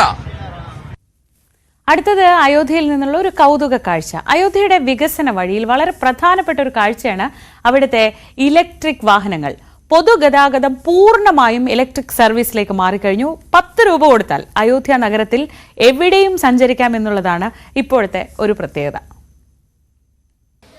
രാവിലെ 8 മുതൽ രാത്രി 8 മണി വരെ ബൈക്കുകൾ ഒഴിച്ചുള്ള സ്വകാര്യ വാഹനങ്ങൾക്ക് രാംപത്തിൽ പ്രവേശനമില്ല. നഗരത്തിന്റെ പുറത്തുനിന്ന് വരുന്നവർക്ക് പൂർണ്ണമായും ആശ്രയം ഇലക്ട്രിക് വാഹനങ്ങൾ, ഇലക്ട്രിക് ഓട്ടോകളും പിന്നെ ഇലക്ട്രിക് ബസ്സുകളും. ക്ഷേത്ര നഗരിയിലുള്ള 6 കിലോമീറ്റർ ഈ വാഹനങ്ങൾക്ക് മാത്രമാണ് അനുമതി. ഈ റിക്ഷ भी है ना, कोई अलग गाड़ी नहीं आता है सर, आता है जब टाइमिंग होता है खुला रहता है, भीड़ भाड़ कम रहता है तो आता है. लेकिन टाइमिंग कब है अलग गाड़ी के? टाइमिंग का कोई क्लियर नहीं रहता, जब भी भीड़ बढ़ जाता है जब भी बंद कर देते हैं. बंद करता है. कितना ये रश है इधर? इसका कोई अंदाज नहीं है सर. बहुत है. हाँ बहुत. तो ये अयोध्या मंदिर खुलने के बाद बहुत हो गए. हाँ मंदिर प्राण प्रतिष्ठा होने के बाद में बहुत सारे हो गए. बहुत सारे हो गए. रिक्शा बहुत कम चलता है, जैसे कोई आता है रिक्शा बंद कर देते हैं, वही वो वाला रिक्शा चलाते हैं. अलग गाड़ी नहीं इलेक्ट्रा वही चलती है. जब कोई नहीं आते तो ये रिक्शा चलता है. 100ഓളം ഇലക്ട്രിക് ഓട്ടോകൾ നഗരത്തിൽ സർവീസ് നടത്തുന്നു. ഒരാൾക്ക് 10 രൂപയാണ് നിരക്ക്. കൂടാതെ ഇലക്ട്രിക് ബസ്സുകളും നിരത്തിലുണ്ട്. മാറും നഗരത്തിന്റെ വികസനത്തിന്റെ മുഖമായി മാറുകയാണ് ഈ ഇലക്ട്രിക് വാഹനങ്ങൾ. അപ്പോൾ നമുക്ക് ഈ റിക്ഷകളാണ് ഇവിടുത്തെ യാത്രയ്ക്കുള്ള പ്രധാന ആശ്രയം. കാരണം ഇതിനപ്പുറത്ത് ഈ സുരക്ഷാ ക്രമീകരണങ്ങളൊക്കെ വർദ്ധിപ്പിച്ച പശ്ചാത്തലത്തിൽ മറ്റു വാഹനങ്ങൾക്കൊന്നും പ്രവേശനമില്ല. അതുകൊണ്ട് തന്നെ ഈ റിക്ഷകളിലാണ് ഇപ്പോൾ നമ്മൾ വന്ന സമയത്തേക്കാളൊക്കെ കൂടുതൽ, ഒരു വർഷത്തേക്കാൾ കൂടുതൽ വന്നപ്പോഴേക്ക് 5000-6000 ഈ റിക്ഷകളുടെ ഒരു വലിയ ഓട്ടം തന്നെ ഇവിടെ ഉണ്ട് എന്നുള്ളതാണ് ഏറ്റവും പ്രധാനപ്പെട്ട കാര്യം. ഏതായാലും ഈ റിക്ഷകളിലൂടെ സഞ്ചരിച്ചാണ് രാമക്ഷേത്രത്തിലേക്ക് എത്താനുള്ള എല്ലാ സൗകര്യങ്ങളും ഇപ്പോൾ ഒരുക്കിയിരിക്കുന്നത്. പ്രശാന്തിനൊപ്പം രഞ്ജിത് രാമേന്ദ്രൻ, അയോധ്യ. തദ്ദേശ തെരഞ്ഞെടുപ്പിന് ഇനി മാസങ്ങൾ മാത്രമേ ബാക്കിയുള്ളൂ. ഇതിനിടെ കോട്ടയം നഗരസഭയിലെ അഴിമതി ആരോപണങ്ങൾ വലിയ രാഷ്ട്രീയ ആയുധമാക്കുകയാണ് LDFും BJPയും. പെൻഷൻ തട്ടിപ്പിനെ കൂടാതെ ചെക്ക് തട്ടിപ്പ്, പാരിതോഷിക വിവാദം, അങ്ങനെ UDFനെ പ്രതിക്കൂട്ടിലാക്കാൻ നിരവധി വിഷയങ്ങളുണ്ട്. അതേസമയം ആരോപണങ്ങളിലൊന്നും ഭരണസമിതിക്ക് പങ്കില്ല എന്നതാണ് UDFന്റെ വിശദീകരണം. UDFനും LDFനും 22 അംഗങ്ങൾ, BJPക്ക് 8 അംഗങ്ങൾ. നഗരസഭയിലെ അംഗബലം ഇങ്ങനെയാണ്. പലതവണ അവിശ്വാസ പ്രമേയം കൊണ്ടുവന്നെങ്കിലും ഭാഗ്യം UDFനൊപ്പം നിന്നു. ഒന്ന് ആഞ്ഞു പിടിച്ചാൽ നഗരസഭയിൽ നേട്ടമുണ്ടാക്കാമെന്ന് LDFും BJPയും കരുതുന്നു. ഇതോടെയാണ് തെരഞ്ഞെടുപ്പിന് മാസങ്ങൾ ശേഷിക്കെ വീണുകിട്ടിയ ആയുധങ്ങൾ പരമാവധി ഉപയോഗിച്ച് നേട്ടം കൊയ്യാൻ LDFും BJPയും ശ്രമിക്കുന്നത്. കോട്ടയം നഗരസഭയിലെ സാമ്പത്തിക മേഖലയെ സംബന്ധിച്ചുള്ള അഴിമതികളാണ്. അതിന് നേതൃത്വം കൊടുക്കുന്ന ചെയർപേഴ്സണും വൈസ് ചെയർപേഴ്സണും അവരുടെ കുറേ അനുകൂലികളായ ആളുകളും ഉൾപ്പെടെ നഗരസഭ ഒരു വലിയ വരുമാന സ്രോതസ്സായിട്ടാണ് അവർ കണ്ടേക്കുന്നത്. ഇവരുടെ ഓരോരുത്തരുടെയും വ്യക്തിപരമായ വരുമാന സ്രോതസ്സോ അവരുടെ വരുമാനത്തിൻ്റെ ഉറവിടം കണ്ടെത്തിയാൽ തന്നെ ഇത് നമുക്ക് വ്യക്തമായിട്ടറിയാം. കോട്ടയം നഗരസഭയുമായി ബന്ധപ്പെട്ട് പുറത്തു വന്നുകൊണ്ടിരിക്കുന്ന സംഭവങ്ങൾ കാണുമ്പോൾ അക്ഷരാർത്ഥത്തിൽ കേരളത്തിൽ തന്നെ ലജ്ജിക്കുന്ന തരത്തിലുള്ള വലിയ അഴിമതിയുടെ ഒരു കഥയാണ് ഇപ്പോൾ നമുക്ക് കാണാൻ വേണ്ടി സാധിക്കുന്നത്. പല സംസ്ഥാനങ്ങളിലും നമ്മൾ കേട്ട് അറിവുള്ള അഴിമതിയുടെ തുകയുടെ അത്രയും ഈ കോട്ടയം മുനിസിപ്പാലിറ്റിയിൽ ഇപ്പോൾ 211 കോടി രൂപയുടെ വെട്ടിപ്പ് എന്നൊക്കെ പറയുമ്പോൾ അതിനെ ഇത്ര വലിയ രീതിയിൽ ഈ അഴിമതിയിലേക്ക് പോകാൻ വേണ്ടിയിട്ടുള്ള സാഹചര്യം ഉണ്ടാക്കി കൊടുത്തത് ആരാണ് എന്ന വിഷയം ഉൾപ്പെടെ ചർച്ച ചെയ്യണമെന്നാണ് BJP ആഗ്രഹിക്കുന്നത്. പെൻഷൻ തുകയിൽ 3 കോടി തട്ടിയെടുത്ത ജീവനക്കാരൻ അഖിൽ C വർഗീസിനെ കഴിഞ്ഞ 5 മാസമായി പിടികൂടാത്തത് UDFും ആയുധമാക്കുന്നുണ്ട്. ഇടതു സംഘടനാ നേതാവായ നഗരസഭാ സെക്രട്ടറിക്ക് വീഴ്ച പറ്റിയതും UDF ചൂണ്ടിക്കാട്ടുന്നു. ചെക്ക് ഡ്രാഫ്റ്റ് ഇനങ്ങളിൽ നഗരസഭയ്ക്ക് കിട്ടേണ്ട 211 കോടി രൂപയുടെ കുറവുണ്ടായെന്നാണ് CPM ഉന്നയിച്ച പുതിയ ആരോപണം. ഇത് കൂടാതെയാണ് ബജറ്റ് ദിനത്തിൽ അംഗങ്ങൾക്ക് വിതരണം ചെയ്യുന്ന പാരിതോഷികത്തിൽ അഴിമതി ആരോപണം ഉയർന്നതോടെ വിജിലൻസ് അന്വേഷണം പ്രഖ്യാപിച്ചത്. ഏതായാലും ആരോപണ പ്രത്യാരോപണങ്ങളും സമരങ്ങളും ഇനിയുള്ള മാസങ്ങളിൽ കടുക്കുമെന്ന സൂചനയാണ് കോട്ടയത്ത് ഉയരുന്നത്. G. ശ്രീജിത്ത്, News 18 കോട്ടയം. ദീർഘദൂര ഓട്ടോക്കാരനായ ബാഹുലേനെ ഓർമ്മയില്ലേ? ബാഹുലേനെ പറ്റിയുള്ള വാർത്തകളൊക്കെ എപ്പോഴും വാർത്തകളിൽ വരാറുണ്ട്. ബാഹുലേനെ പറ്റി നമ്മൾ പലതവണ റിപ്പോർട്ടുകൾ കണ്ടിട്ടുണ്ട്. കേരളത്തിന്റെ തെക്കേ അറ്റത്ത് നിന്ന് വടക്കേ അറ്റം വരെയുള്ള ദൂരം ഓടി തീർക്കാൻ ബാഹുലേന് ഒട്ടും ബുദ്ധിമുട്ടുണ്ടായിട്ടില്ല. അത് ബാഹുലേൻ ഒരു സ്വന്തം സന്തോഷമായിട്ടാണ് കണ്ടിട്ടുള്ളത്. പക്ഷേ സ്പോർട്സ് കൗൺസിൽ നൽകിയ വാക്ക് 10 വർഷം കഴിഞ്ഞിട്ടും പാലിക്കാതെ ആയതോടെ ഇപ്പോഴും ഒരു സ്ഥിര ജോലി എന്ന ആഗ്രഹം എത്രയോ ദൂരെയാണ്. കായിക താരം എന്ന നിലയിൽ ആ സ്ഥിര ജോലി ലഭിക്കാൻ ഇനി എത്ര ദൂരം താണ്ടണമെന്ന് അദ്ദേഹത്തിനും നിശ്ചയമില്ല. സ്പോർട്സ് കൗൺസിലിന് കീഴിൽ പ്രവർത്തിക്കുന്ന ആറ്റിങ്ങൽ ശ്രീപാദം സ്റ്റേഡിയത്തിലെ സുരക്ഷാ വിഭാഗത്തിലെ താൽക്കാലിക ജീവനക്കാരനാണ് ഇപ്പോൾ ബാഹുലേയൻ. നെയ്യാറ്റിങ്കര ധനുവച്ചപുരം വൈദ്യൻ വിളാക്കത്ത് മേലേത്തട്ട് പുത്തൻ വീട്ടിൽ ബാഹുലേയൻ 1998 നടന്ന സംസ്ഥാന അമേച്ചർ അത്ലറ്റിക് ചാമ്പ്യൻഷിപ്പിൽ 15,000 മീറ്റർ ഓട്ടത്തിൽ 1ാം സ്ഥാനവും 5,000 മീറ്ററിൽ 2ാം സ്ഥാനവും നേടിയാണ് കായിക രംഗത്തേക്ക് ഓടിക്കയറിയത്. ദേശീയ മാരത്തോണിൽ കേരളത്തെ പ്രതിനിധീകരിച്ച് 3 തവണ പങ്കെടുത്തു. ഒരു പ്രാവശ്യം 2ാം സ്ഥാനവും മറ്റൊരു തവണ 6ാം സ്ഥാനവും കരസ്ഥമാക്കി. 2007 തിരുവനന്തപുരത്ത് നടന്ന അമേച്ചർ അത്ലറ്റിക് മീറ്റിൽ 800 മീറ്റർ, 1500 മീറ്റർ, 5000 മീറ്റർ മത്സരങ്ങളിൽ 1ാം സ്ഥാനം നേടി. ധനവച്ചുപുരത്ത് നിന്നും ശബരിമല സന്നിധാനം വരെയുള്ള 208 കിലോമീറ്റർ ദൂരം 1.5 ദിവസം കൊണ്ട് ഓടിയെത്തിയത് 2002 നെയ്യാറ്റിങ്കര ശ്രീകൃഷ്ണസ്വാമി ക്ഷേത്രത്തിൽ നിന്ന് ഗുരുവായൂരിലേക്ക് 367 കിലോമീറ്റർ ദൂരം 2.5 ദിവസം കൊണ്ടും ഓടിയെത്തി. പാറശാല മുതൽ കാസർഗോഡ് വരെയുള്ള 660 കിലോമീറ്റർ ദൂരം 9 ദിവസം കൊണ്ട് ഓടിയെത്തിയ ബാഹുലേയൻ അതിലൂടെ സമാഹരിച്ച തുക 60 രോഗികൾക്ക് ചികിത്സയ്ക്കായി നൽകി. ഈ ഓട്ടത്തിലൂടെ ലിംക ബുക്ക് ഓഫ് റെക്കോർഡിലും ബാഹുലേയൻ ഇടം പിടിച്ചു. 2014 ജൂലൈയിലാണ് സ്പോർട്സ് കൗൺസിലിന്റെ കീഴിലുള്ള കൊല്ലം ആശ്രമം മൈതാനത്തെ ഹോക്കി സ്റ്റേഡിയത്തിൽ ബാഹുലേയനെ താൽക്കാലിക ജീവനക്കാരനായി നിയമിക്കുന്നത്. 1 വർഷം മുൻപ് ശ്രീപാദം സ്റ്റേഡിയത്തിലേക്ക് മാറ്റി. ജോലി സ്ഥിരപ്പെടുത്തണമെന്നാവശ്യപ്പെട്ട് ബാഹുലേയൻ 2014 മുതൽ അപേക്ഷ നൽകുന്നു. 2015 ജൂലൈ 22 സ്പോർട്സ് കൗൺസിൽ സെക്രട്ടറി നൽകിയ മറുപടി കത്തിൽ താൽക്കാലിക സർവീസ് 10 വർഷം പൂർത്തിയാകുമ്പോൾ സ്ഥിര നിയമനത്തിന് പരിഗണിക്കാവുന്നതാണെന്ന് അറിയിച്ചിരുന്നു. എന്നാൽ കാലാവധി പൂർത്തിയായിട്ടും നടപടി ഉണ്ടായില്ല. 2014 സ്പോർട്സ് കൗൺസിലിൽ സ്ഥിരം ജോലിക്കായി ഓർഡർ ലഭിച്ചെങ്കിലും പ്രവേശന ഉത്തരവ് അയച്ചിരുന്നില്ലെന്ന് ബാഹുലേയൻ പറയുന്നു. കൊല്ലം ജില്ലയിലാണ് ജോലി കയറുന്നത്. ഇപ്പോൾ 10 വർഷം കഴിഞ്ഞിരിക്കുന്നു, സ്ഥിരപ്പെടുത്തിയിട്ടില്ല. 10 വർഷം ആകുമ്പോഴാണ് സ്ഥിരപ്പെടുത്തുന്നത്. അത് ഇതുവരെ സ്ഥിരപ്പെടുത്തില്ല. സംസ്ഥാന അമച്ചർ മീറ്റിൽ 1500 2ാം സ്ഥാനം വന്നിട്ടുണ്ട്, 5000 മീറ്ററിൽ 1ാം സ്ഥാനം വന്നിട്ടുണ്ട്, 3000 സൗത്ത് സോൾ മീറ്റിൽ 1ാം സ്ഥാനം വന്നിട്ടുണ്ട്. അതുപോലെ പാറശാല മുതൽ കാസർഗോഡ് വരെ 660 കിലോമീറ്റർ 9 ദിവസം കൊണ്ട് ഓടി ലിംഗോ ബുക്ക് ഓഫ് വേൾഡ് റെക്കോർഡിൽ വന്നിട്ടുണ്ട്. പാറശാല മുതൽ കാസർഗോഡ് വരെ ഓടി ക്യാൻസർ രോഗിക്ക് 5.5 ലക്ഷം രൂപ കൊടുത്തിട്ടുണ്ട്. അപ്പോഴിപ്പോഴും ശ്രീപാദം സ്റ്റേഡിയത്തിലാണ് ഞാൻ ജോലി ചെയ്യുന്നത്. 9 കൊല്ലം കഴിഞ്ഞ് അറ്റാക്ക് വന്നുകൊണ്ട് ഇങ്ങോട്ടേക്ക് തിരുവനന്തപുരത്തേക്ക് മാറ്റി ശ്രീപാദം സ്റ്റേഡിയത്തിൽ ചെയ്യുന്നു. അവിടെയാണ് ഇപ്പം സെക്യൂരിറ്റി ആയിട്ട് കഴിയണം. 9 കൊല്ലം കഴിഞ്ഞ് 10 കൊല്ലവും കഴിഞ്ഞിട്ട് 10 കൊല്ലം ആകുമ്പോൾ അടിസ്ഥാനത്തിൽ സ്ഥിരപ്പെടുത്തണമെന്നാണ് സർക്കാർ പറഞ്ഞിട്ടുള്ളത്. 10 കൊല്ലം കഴിഞ്ഞിരിക്കുന്നു, സ്ഥിരപ്പെടുത്തുമെന്ന് പ്രതീക്ഷിക്കുന്നു. പിന്നീട് താൽക്കാലിക ജോലി ലഭിക്കുകയായിരുന്നു. ബാഹുലേയനെ പോലെ നിരവധി കായിക താരങ്ങൾ ഇത്തരത്തിൽ താൽക്കാലിക ജീവനക്കാരായി പല മേഖലയിൽ തുടരുന്നുണ്ട്. പല കാരണങ്ങൾ ചൂണ്ടിക്കാട്ടി സ്ഥിര നിയമനത്തിൽ നിന്നും ഒഴിവാക്കുകയാണെന്ന ആരോപണവും ശക്തമാണ്. കായിക താരം എന്ന നിലയിൽ ഒരു സ്ഥിര ജോലി ലഭിക്കാൻ ഇനി എത്ര ദൂരം ഓടണമെന്നറിയാതെ പകച്ചു നിൽക്കുകയാണ് ബാഹുലേയനെ പോലെ നിരവധി താരങ്ങൾ. ന്യൂസ് 18 നെയ്യാറ്റിങ്കര. ഇനിയും ഒരുപാട് വാർത്തകൾ കാത്തിരിക്കുന്നുണ്ട്. അതിലേക്കൊക്കെ മടങ്ങിയെത്താം ഇടവേളയ്ക്ക് ശേഷം.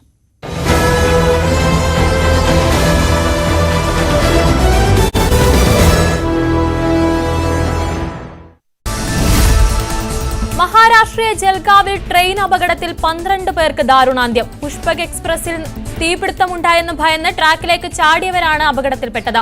കോച്ചിൽ നിന്ന് പുറത്തേക്ക് ചാടവെ കർണാടക എക്സ്പ്രസ് ട്രെയിൻ ഇടിക്കുകയായിരുന്നു. വൈകിട്ട് 4 മണിയോടെയായിരുന്നു അപകടം.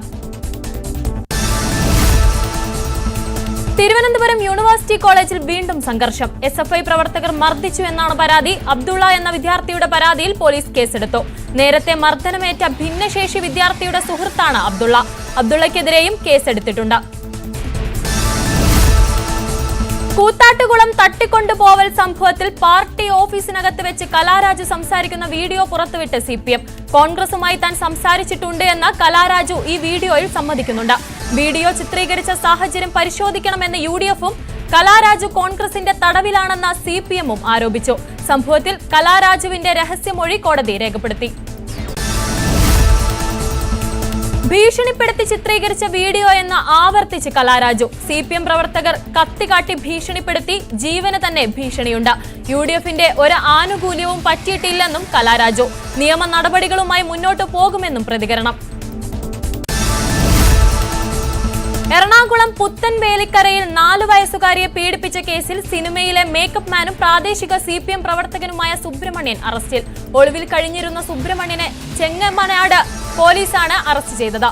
പോക്സോയും BNSലെ വിവിധ വകുപ്പുകളും ചേർത്താണ് കേസെടുത്തത്. അതിരപ്പള്ളിയിൽ മസ്തകത്തിൽ മുറിവേറ്റ ആനയെ കണ്ടെത്താനുള്ള ഇന്നത്തെ ദൗത്യം ഉപേക്ഷിച്ചു. നാളെ വീണ്ടും ദൗത്യം പുനരാരംഭിക്കും. ആന വനത്തിനുള്ളിലേക്ക് പോയതോടെ മേഖലയിൽ ഡ്രോൺ ഉപയോഗിച്ച് നിരീക്ഷണം നടത്തിയിരുന്നു.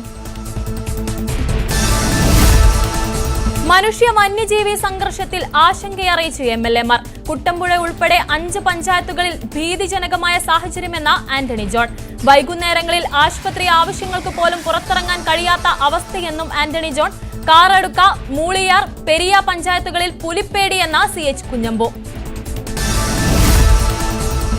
കോതമംഗലത്ത് പ്രത്യേക ജാഗ്രത എന്ന് AK Saseendran. Chief wild life warden ഉടൻ കോതമംഗലം സന്ദർശിക്കും.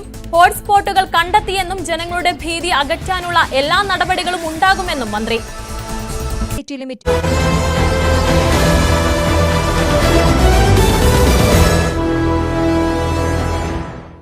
രാവിലെയിലേക്ക് ഒരിക്കൽ കൂടി പ്രേക്ഷകർക്ക് സ്വാഗതം.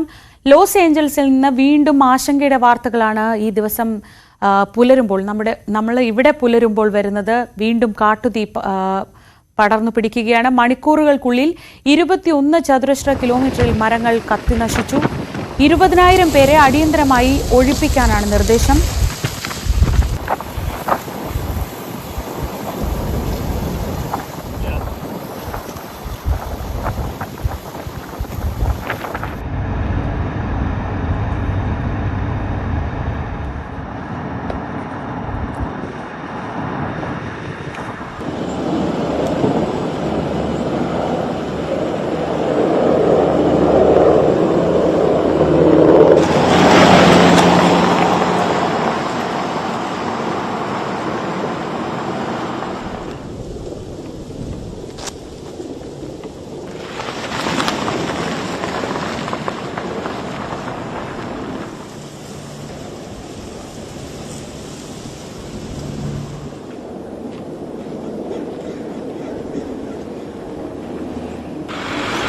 ന്യൂജേഴ്സിയിൽ നിന്ന് ന്യൂസ് 18 പ്രതിനിധി ഡോക്ടർ സജിമോൻ ആന്റണി ചേർന്നു.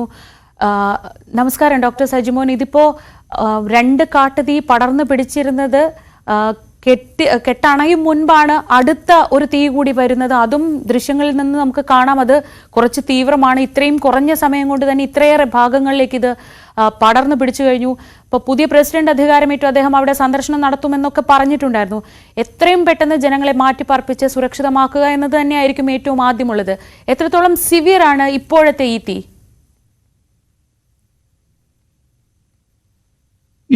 Good morning. ന്യൂസ് 18 എല്ലാ പ്രേക്ഷകർക്കും very good morning. Breaking news ഇവിടെ നിന്നുള്ള ഇതാണ്. ഇത് വളരെ സങ്കീർണമായ ഒരു ഫയർ ആണ്.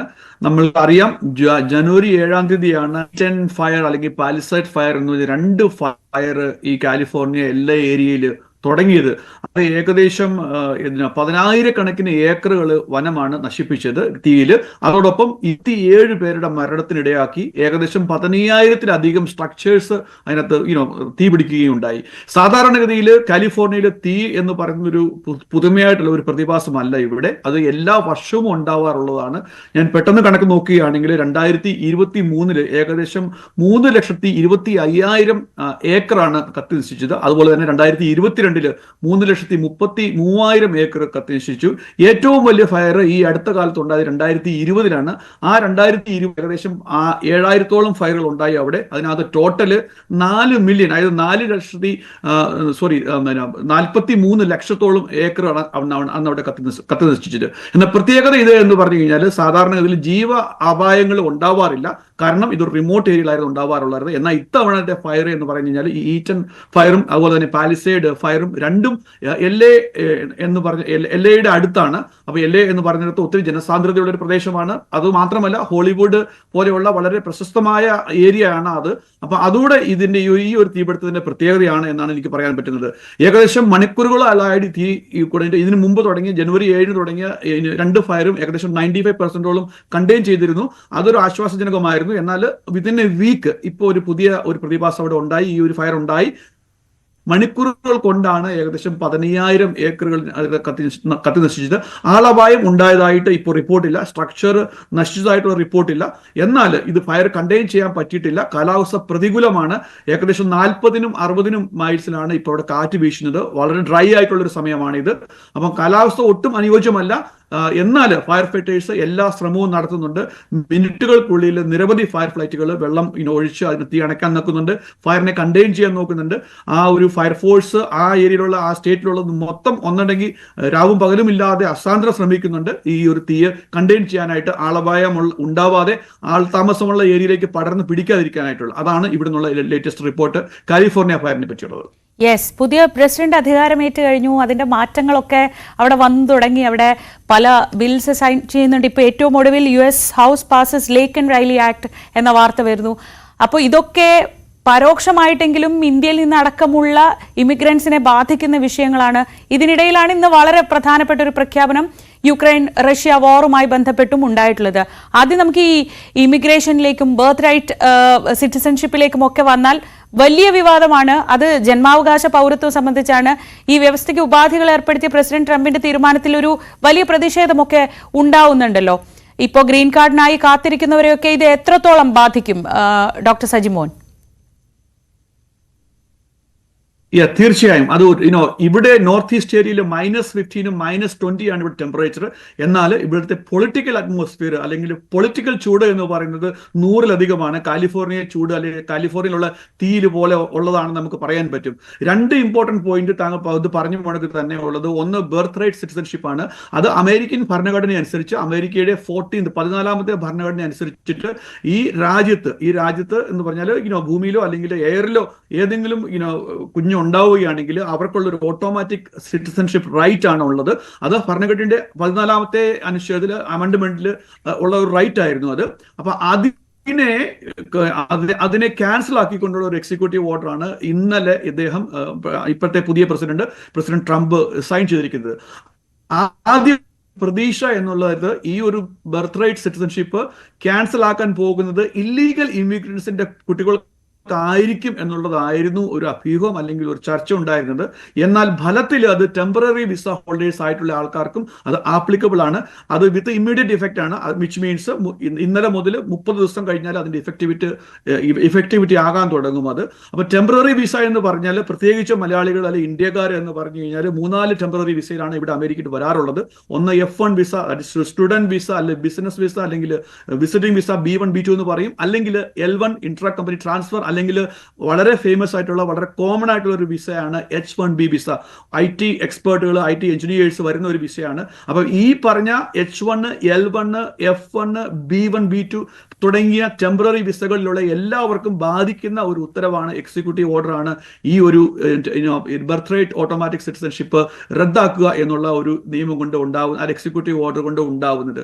എന്നാൽ ഇത് വളരെയധികം ചലഞ്ചസ് ഉണ്ടാക്കാൻ പോകുന്ന ഒരു തീരുമാനം കൂടിയാണ്. കാരണം എക്സിക്യൂട്ടീവ് ഓർഡറിനെതിരെ ഏകദേശം 19 സ്റ്റേറ്റുകൾ ഓൾറെഡി ഗവൺമെന്റ് ട്രംപ് അഡ്മിനിസ്ട്രേഷനെ സൂ ചെയ്തിട്ടുണ്ട്, കേസ് കൊടുത്തിട്ടുണ്ട്. അപ്പൊ അത് ഇവൻച്വലി കോർട്ടിലേക്ക് ഡ്രാഗ് ചെയ്യും എന്നുള്ളതാണ് പ്രതീക്ഷ. കോർട്ടിലേക്ക് ഡ്രാഗ് ചെയ്താലും ഓർക്കണം, ഇപ്പോഴത്തെ അഡ്മിനിസ്ട്രേഷൻ എന്ന് പറഞ്ഞാൽ 2016 പോലെയല്ല.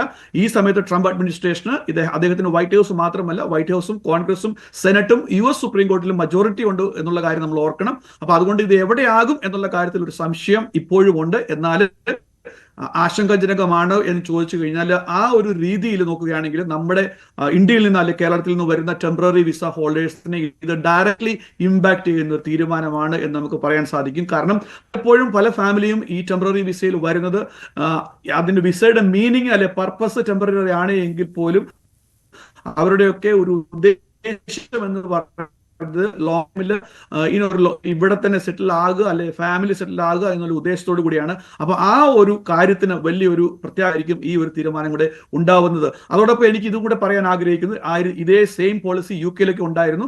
1981 ഗവൺമെന്റ് അത് ബാൻ ചെയ്തു. അത് ഇപ്പൊ ഇഫക്റ്റീവ് ആണ്.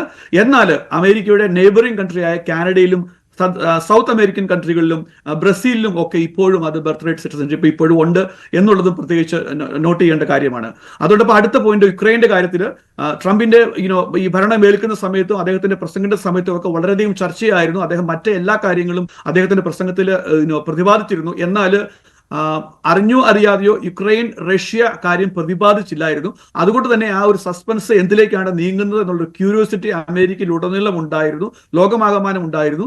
എന്നാൽ അതിന് ഒരു എന്താ പറയുക ക്ലാരിറ്റി തന്നുകൊണ്ട് ട്രംപ് അഡ്മിനിസ്ട്രേഷൻ പറഞ്ഞത്, ഇപ്പൊ പറയുന്ന ഡീലുകൾ എടുത്തില്ലെങ്കിൽ റഷ്യക്ക് മേൽ വൻ പ്രത്യാഘാതങ്ങൾ റഷ്യ നേരിടേണ്ടി വരും, അവരുടെ മേൽ വൻ ഉപരോധങ്ങൾ ഏർപ്പെടുത്തും എന്നുള്ള രീതിയിലുള്ള സംസാരമാണ് ഇപ്പോൾ ട്രംപ് അഡ്മിനിസ്ട്രേഷന് വരുന്നത്.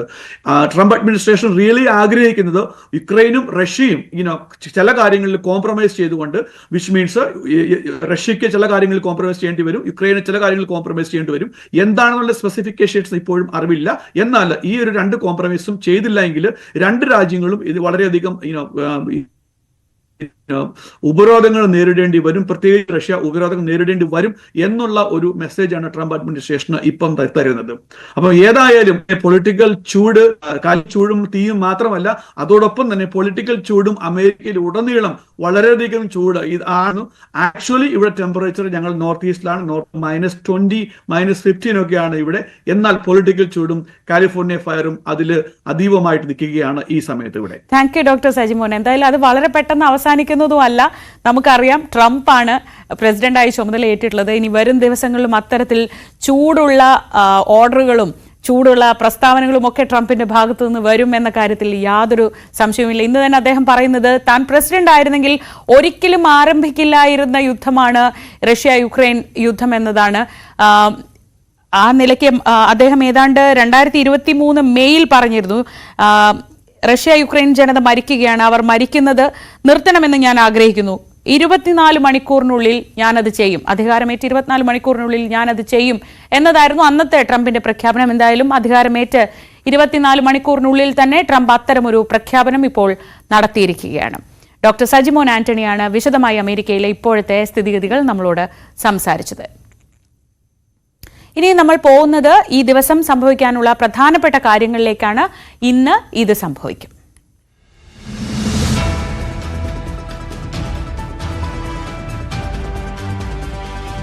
അതിരിപ്പിള്ളിയിൽ മസ്തകത്തിൽ മുറിവേറ്റ ആനയെ കണ്ടെത്താനുള്ള ശ്രമം ഇന്നും തുടരും. ആന വനത്തിനുള്ളിലേക്ക് പോയതിനാൽ ദൌത്യം ഇന്നലെ ഉപേക്ഷിച്ചിരുന്നു. ഉടൻ തന്നെ ദൌത്യം പുനരാരംഭിക്കും. ആന റിസർവ് വനത്തിനുള്ളിൽ തുടരുകയാണ്. ഡ്രോൺ ഉപയോഗിച്ചുള്ള നിരീക്ഷണവും തുടരും.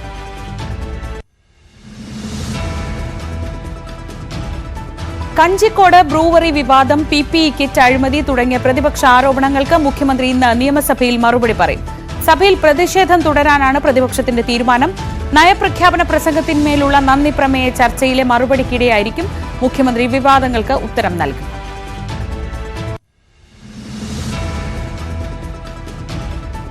നിയമസഭാ സമ്മേളനം ഇന്ന് താൽക്കാലികമായി പിരിയും. ബജറ്റ് അവതരണത്തിനായി വീണ്ടും അടുത്ത മാസം 7-നായിരിക്കും സഭ ചേരുക.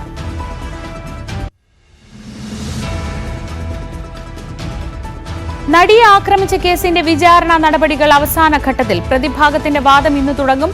പ്രോസിക്യൂഷൻ വാദം പൂർത്തിയായത് ഇന്നലെയാണ്. വിചാരണ നടപടി അടുത്ത മാസത്തോടെ പൂർത്തിയായിരിക്കും.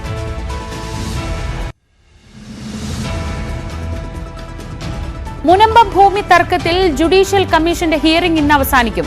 രാവിലെ 10:30 കാക്കനാട് കളക്ടറേറ്റിലാണ് ഹിയറിംഗ് നടക്കുക. വഖഫ് ബോർഡിന്റെയും മുനമ്പം ഭൂസംരക്ഷണ സമിതിയുടെയും പ്രതിനിധികൾ ഹാജരാകും. അടുത്ത മാസം അവസാനത്തോടെ റിപ്പോർട്ട് സമർപ്പിക്കും.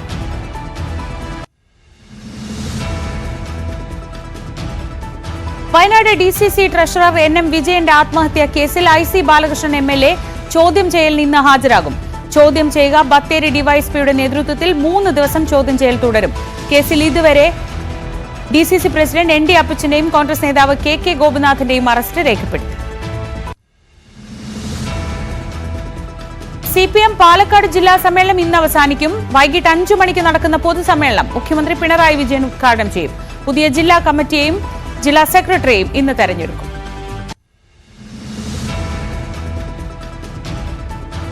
ഡൽഹിയിൽ റിപ്പബ്ലിക് ദിനാഘോഷത്തിന് മുന്നോടിയായി full dress rehearsal parade rehearsal ഇന്ന് രാവിലെ 10:30 വിജയ് ചൌക്കിൽ നിന്ന് ആരംഭിച്ച് ചെങ്കോട്ടയിൽ അവസാനിക്കും. റിഹേഴ്സൽ നടക്കുന്നതിനാൽ നഗരത്തിൽ കനത്ത ഗതാഗത നിയന്ത്രണമുണ്ടാകും. അന്തർ സംസ്ഥാന ബസ്സുകൾ വഴിതിരിച്ചുവിടും. കൊല്ലമ്പുഴ തിരുവാറാട്ടക്കാവ് ദേവി ക്ഷേത്രത്തിലെ അരിയിട്ട് വാഴ്ച ഇന്ന് വലിയ വിളക്കോടെ ചടങ്ങുകൾ പൂർണ്ണമാവും. തിരുവിതാംകൂർ രാജകുടുംബത്തിന്റെ പരദേവതയായ തിരുവാറാട്ടുകാവിൽ എല്ലാ വർഷവും മകരം 9-നാണ് ചടങ്ങ് നടക്കുന്നത്.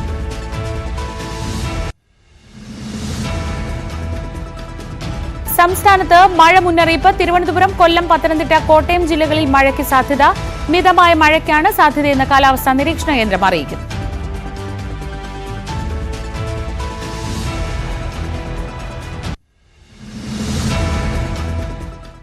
ഇനി നമ്മൾ പോകുന്നത് കുറ്റകൃത്യങ്ങളുടെ വാർത്തയിലേക്കാണ്. ജാഗ്രത കാണാം.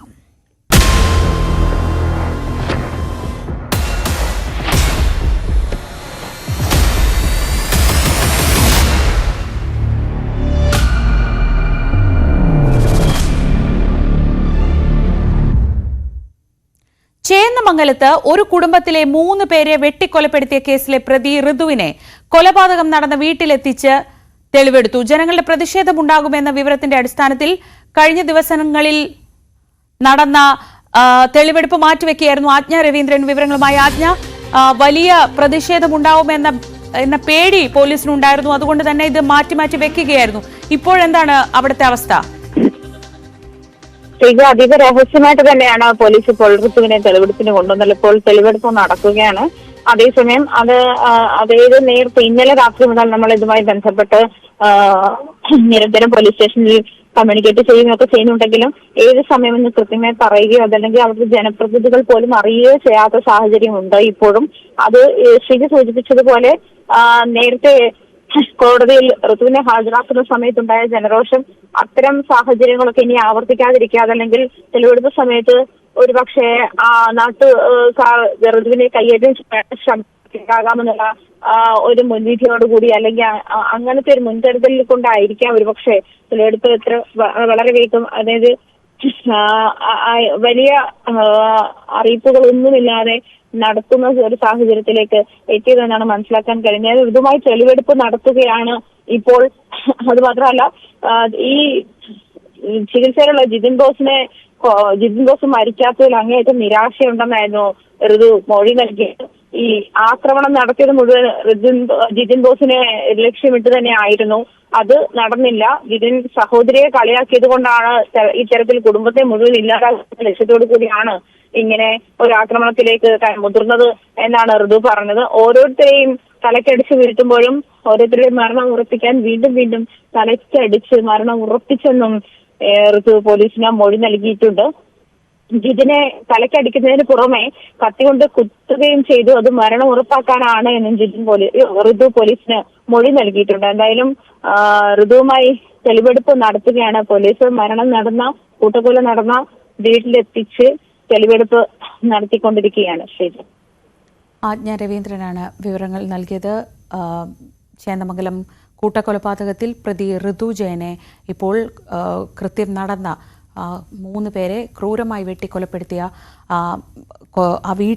കൊലപ്പെടുത്തിയ വീട്ടിലെത്തിച്ച് ഇപ്പോൾ തെളിവെടുക്കുകയാണ്. പ്രദേശത്ത് വലിയ പ്രതിഷേധമുണ്ടാകുമെന്ന ഭീതിയിൽ പോലീസ് കനത്ത സുരക്ഷയാണ് പാലിക്കുന്നത്. മറ്റൊരു വാർത്തയിലേക്ക്. കഠിനംകുളം കൊലപാതകത്തിൽ പ്രതിക്ക് വേണ്ടിയുള്ള തെരച്ചിൽ തുടരുന്നു. പ്രതി എന്ന് കരുതുന്ന എറണാകുളം സ്വദേശിയെ കേന്ദ്രീകരിച്ചാണ് ഇപ്പോൾ അന്വേഷണം. മൊഴിയിൽ വ്യക്തതയ്ക്ക് വേണ്ടി ഭർത്താവ് രാജീവിനെ വീണ്ടും ചോദ്യം ചെയ്തു.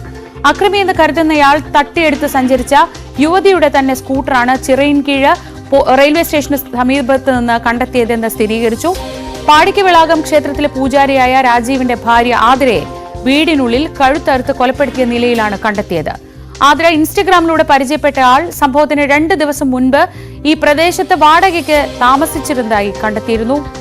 വി അരുൺ വിവരങ്ങളുമായി. അരുൺ, സംഭവം നടന്നിട്ട് ഇത്ര സമയമായിട്ടും ഈ പ്രതിയിലേക്ക് നേരിട്ടെത്താൻ പോലീസിന് ഇതുവരെയും കഴിഞ്ഞിട്ടില്ല. ഇൻസ്റ്റഗ്രാം സുഹൃത്ത് അവിടെ ഉണ്ടായിരുന്നു, സ്കൂട്ടർ കണ്ടെത്തി, ഇതൊന്നും പറയുന്നതല്ലാതെ കൃത്യമായി ഇയാളിലേക്ക് എത്താൻ പോലീസിന് ഇനിയും ബുദ്ധിമുട്ട് എന്താണ്? ആളെ പോലീസ് തിരിച്ചറിഞ്ഞു. പക്ഷേ എവിടെയുണ്ട് എന്ന കാര്യത്തിൽ പോലീസിന് വ്യക്തതയില്ല. എന്താണ് ഈ കൊലപാതകത്തിന്റെ കാരണമെന്നും പോലീസ് കൃത്യമായ ഒരു നിഗമനത്തിലേക്ക് എത്തുന്നില്ല.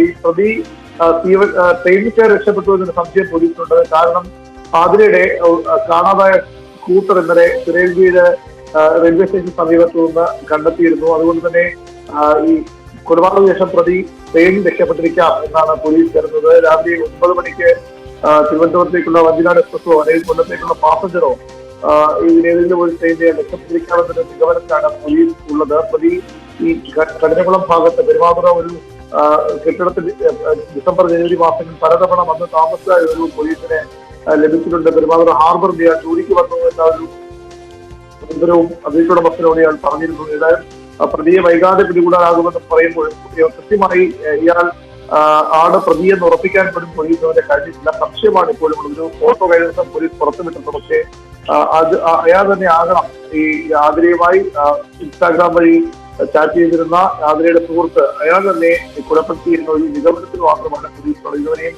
കൃത്യമായ ഒരു വിവരത്തിലേക്ക് എത്താൻ പോലീസ് കഴിഞ്ഞിട്ടില്ല. PV അരുണാണ് വിവരങ്ങൾ നൽകിയത്. തിരുവനന്തപുരത്ത് നിന്ന് കഠിനംകുളത്ത് ആതിരയെ കഴുത്തറുത്ത് കൊലപ്പെടുത്തിയ കേസിലെ പ്രതിക്കായുള്ള തെരച്ചിൽ ഊർജിതമാണ്. ഈ പ്രതിയെ തിരിച്ചറിഞ്ഞിട്ടുണ്ടെങ്കിലും അയാൾ എവിടെയാണ് ഉള്ളത് എന്ന കാര്യത്തിലാണ് ഇപ്പോൾ പോലീസ് അന്വേഷണം തുടരുന്നത്. ഇനി വളരെ ഞെട്ടിക്കുന്ന ഒരു വാർത്തയിലേക്കാണ് നമ്മൾ പോകുന്നത്. ഒരേ സമയം 5 പേരുടെ ഭർത്താവായിരിക്കുക, അവരുടെ സ്വർണവും പണവും ഒക്കെ തട്ടിയെടുക്കുക. വർക്കല താന്നിമൂട് സ്വദേശി 31കാരനായ നിതീഷ് ബാബുവിന്റെ തട്ടിപ്പുകൾ ഇങ്ങനെ വെറൈറ്റിയാണ്. ആറ്റിങ്ങലിലെ സ്വകാര്യ ധനകാര്യ സ്ഥാപനത്തിൽ ജീവനക്കാരനായിരുന്നു ഈ വിവാഹ തട്ടിപ്പ് വീരൻ. യുവതികളുടെ പരാതിയിൽ വർക്കല പോലീസ് അറസ്റ്റ് ചെയ്ത പ്രതിയെ കോടതി റിമാൻഡ് ചെയ്തു.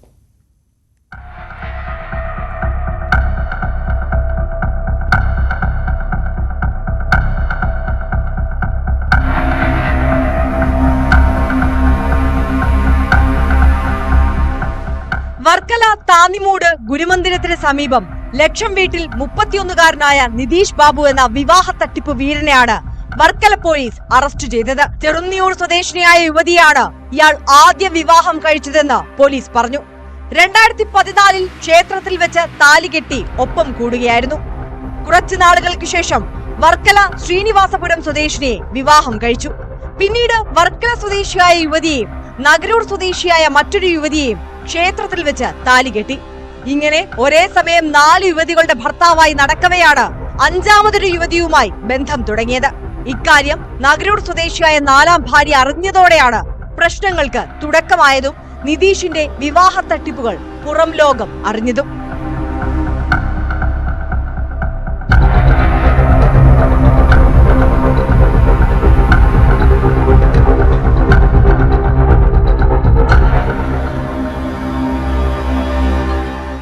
ആറ്റിങ്ങലിലെ സ്വകാര്യ പണമിടപാട് സ്ഥാപനത്തിൽ യുവതി മാനേജറായി ജോലി ചെയ്തു വരികയായിരുന്നു. പ്രതിയും അതേ സ്ഥാപനത്തിലെ ജീവനക്കാരനാണ്. ഇവരുടെ സൗഹൃദം വളർന്ന് ഒടുവിൽ ഒരുമിച്ച് താമസിക്കാൻ തീരുമാനിക്കുകയായിരുന്നു.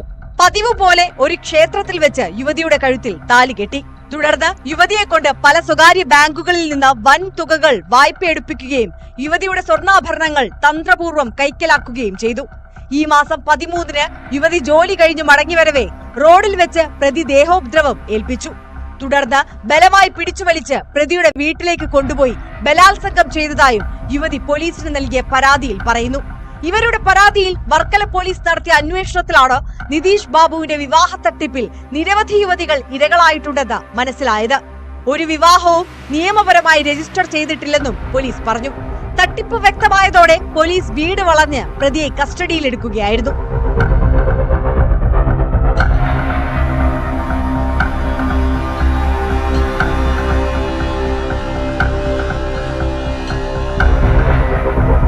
തട്ടിപ്പിനിരയായ യുവതികൾ പോലീസ് സ്റ്റേഷനിലെത്തി പണവും സ്വർണവും നഷ്ടപ്പെട്ട വിവരം പോലീസിനെ അറിയിച്ചു. 20 പവനോളം സ്വർണ്ണാഭരണങ്ങളും 8 ലക്ഷം രൂപയും പ്രതി കബളിപ്പിച്ച് കൈക്കലാക്കിയെന്ന് ഇവരുടെ പരാതിയിൽ പറയുന്നു. 2 യുവതികളുടെ പരാതിയിലാണ് ഇപ്പോൾ വർക്കല പോലീസ് കേസ് രജിസ്റ്റർ ചെയ്തിരിക്കുന്നത്. വരും ദിവസങ്ങളിൽ കൂടുതൽ പരാതികൾ ഉണ്ടാകുമെന്ന് പോലീസ് വ്യക്തമാക്കി. വിശ്വാസവഞ്ചന, ബലാത്സംഗം, ഗാർഹിക പീഡനം തുടങ്ങിയ ക്രിമിനൽ കുറ്റങ്ങൾക്കുള്ള വകുപ്പുകൾ പ്രകാരമാണ് പോലീസ് കേസെടുത്തത്.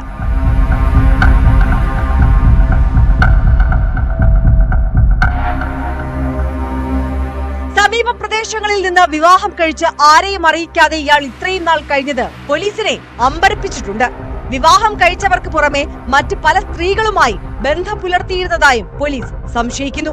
നിരവധി യുവതികളുടെ സ്വകാര്യ ദൃശ്യങ്ങൾ പ്രതികളുടെ മൊബൈൽ ഫോണിൽ നിന്നും പോലീസ് കണ്ടെത്തിയിട്ടുണ്ട്. അതുകൊണ്ട് തന്നെ സമാന രീതിയിൽ കൂടുതൽ തട്ടിപ്പുകൾ നടത്തിയിട്ടുണ്ടോ എന്നാണ് പോലീസ് അന്വേഷിച്ചു വരുന്നത്. വർക്കല കോടതിയിൽ ഹാജരാക്കിയ പ്രതിയെ റിമാൻഡ് ചെയ്തു.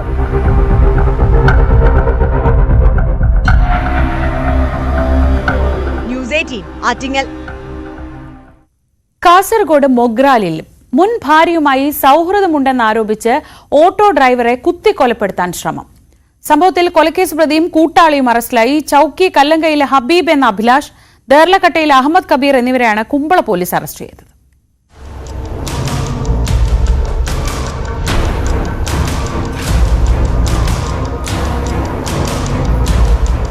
കുമ്പള പോലീസ് സ്റ്റേഷൻ പരിധിയിലെ മൊഗ്രാൽ സ്കൂളിന് സമീപത്താണ് സംഭവം. പെർവാഡ് മാളിങ്കര ഹൌസിലെ ഓട്ടോ ഡ്രൈവർ അബൂബക്കർ സിദ്ദിഖിനെയാണ് ക്രൂരമായി ആക്രമിച്ചത്. സംഭവത്തിൽ ചൌക്കി കല്ലങ്കൈ സ്വദേശി ഹബീബ് എന്ന അഭിലാഷ്, ദർലക്കട്ടയിലെ AB മൻസിലിൽ അഹമ്മദ് കബീർ എന്നിവരെ കുമ്പള പോലീസ് അറസ്റ്റ് ചെയ്തു.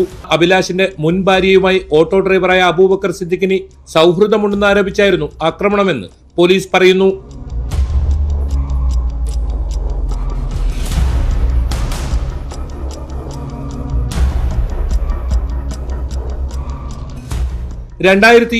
ൽ നടന്ന സമൂസ റഷീദ് കൊലക്കേസ്, കഞ്ചാവ് കടത്ത്, വധശ്രമം, സ്ത്രീകളെ മർദ്ദിക്കൽ, തട്ടിക്കൊണ്ടുപോകൽ തുടങ്ങി 10ഓളം കേസുകളിൽ പ്രതിയാണ് അഭിലാഷ്. കാപ്പ ചുമത്തി ജയിലിൽ അടച്ചിരുന്നു. അടുത്തിടെയാണ് ഇയാൾ പുറത്തിറങ്ങിയത്. അഹമ്മദ് കബീറിനെതിരെയും കേസ് നിലവിലുണ്ട്. ഓമിനി വാനിലെത്തിയാണ് പ്രതികൾ ആക്രമണം നടത്തിയത്. വാഹനം കസ്റ്റഡിയിലെടുത്തിട്ടുണ്ട്. സംഭവത്തിൽ ഇരുവർക്കുമെതിരെ വധശ്രമത്തിന് കേസെടുത്തു. Kumbla police inspector KP Vinod കുമാറിന്റെ നേതൃത്വത്തിലുള്ള സംഘമാണ് പ്രതികളെ അറസ്റ്റ് ചെയ്തത്.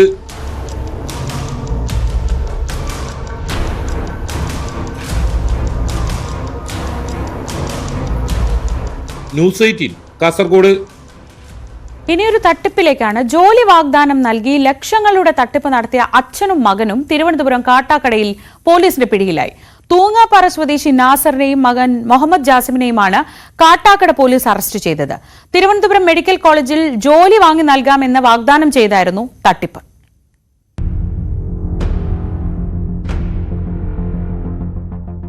മഞ്ചംകുഴി സ്വദേശിയിൽ നിന്നും കഞ്ചൂർകോണം ചെട്ടിക്കോണത്ത് താമസിക്കുന്ന ദമ്പതിമാരിൽ നിന്നും ലക്ഷങ്ങൾ കൈക്കലാക്കിയ കേസിലാണ് പ്രതികൾ പോലീസ് പിടിയിലായത്.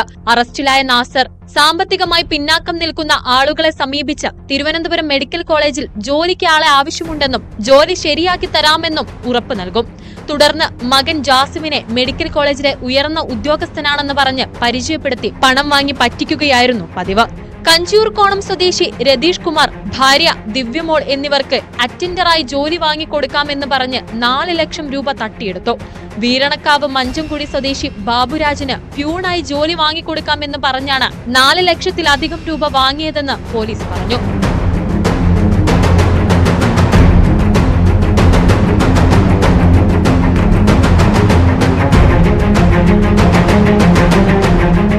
തമ്പാനൂരിലുള്ള നാസറിന്റെ ഓഫീസിൽ വച്ചാണ് പ്രതികൾ പണം കൈപ്പറ്റിയത്. 2 പരാതികളിലും കേസെടുത്ത കാട്ടാക്കട പോലീസ് അന്വേഷണം നടത്തി പ്രതികളെ അറസ്റ്റ് ചെയ്യുകയായിരുന്നു.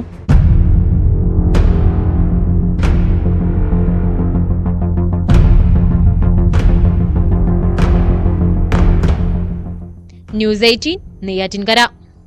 വർക്കലയിൽ +2 വിദ്യാർത്ഥിനിയെ പീഡനത്തിനിരയാക്കിയ യുവാവ് അറസ്റ്റിൽ. വർക്കല കവലിയൂർ സ്വദേശി 26-കാരനായ ബിൻഷാദാണ് അറസ്റ്റിലായത്. ഇൻസ്റ്റഗ്രാമിലൂടെ പെൺകുട്ടിയെ പരിചയപ്പെടുകയും സൗഹൃദം സ്ഥാപിക്കുകയും ചെയ്ത ശേഷം പ്രണയം നടിച്ചായിരുന്നു പീഡനം. ഒത്താശ ചെയ്ത 2 പ്രതികൾ ഒളിവിലാണ്.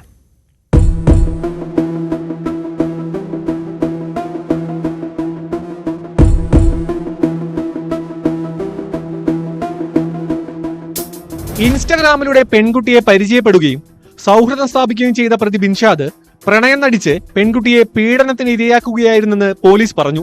ജനുവരി 18-ന് ഉച്ചയ്ക്ക് ശേഷം 2 മണിക്ക് പെൺകുട്ടി സ്കൂളിൽ നിന്നും കൂട്ടുകാരുടെ വീട്ടിലേക്ക് പോകുന്ന വഴി കാറിലെത്തിയ പ്രതി തന്ത്രപൂർവ്വം കാറിൽ പിടിച്ചു കയറ്റി.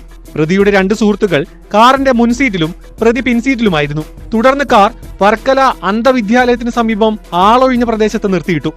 കാറിന്റെ പിൻസീറ്റിൽ വെച്ച് പെൺകുട്ടിയെ പ്രതി പ്രകൃതിവിരുദ്ധ ലൈംഗിക പീഡനത്തിന് ഇരയാക്കിയെന്നാണ് കേസ്.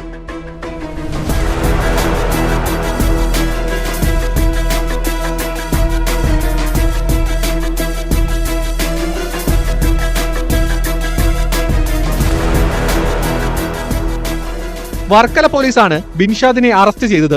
കാറിലൊപ്പമുണ്ടായിരുന്ന 2-3 പ്രതികൾ ഒളിവിൽ പോയി. ഇവർക്ക് വേണ്ടിയുള്ള അന്വേഷണം പോലീസ് ഊർജിതമാക്കിയിട്ടുണ്ട്. പെൺകുട്ടിയെ കയറ്റിക്കൊണ്ടുപോയ കാർ പോലീസ് കസ്റ്റഡിയിലെടുത്തു. വർക്കല കോടതിയിൽ ഹാജരാക്കിയ പ്രതിയെ റിമാൻഡ് ചെയ്തു.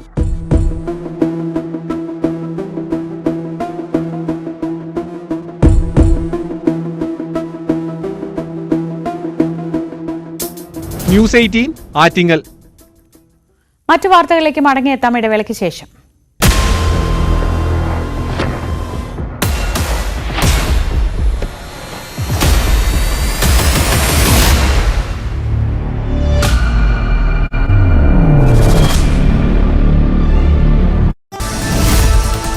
മഹാരാഷ്ട്രയിലെ ജൽഗാവിൽ ട്രെയിൻ അപകടത്തിൽ 12 പേർക്ക് ദാരുണാന്ത്യം. പുഷ്പക് എക്സ്പ്രസിൽ തീപിടുത്തമുണ്ടായെന്ന് ഭയന്ന് ട്രാക്കിലേക്ക് ചാടിയവരാണ് അപകടത്തിൽപ്പെട്ടത്.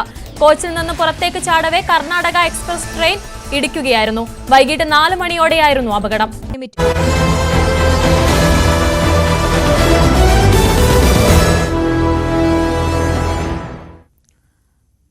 ഇനി ഈ ദിവസം സ്പെഷ്യലായ ചിലരെ ആശംസിക്കാനുള്ള സമയമാണ്. നമുക്ക് ആരൊക്കെയാണ് ഇന്നത്തെ അവരുടെ സ്പെഷ്യൽ ഡേ ന്യൂസ് 18 ആഘോഷിക്കുന്നത് നോക്കാം.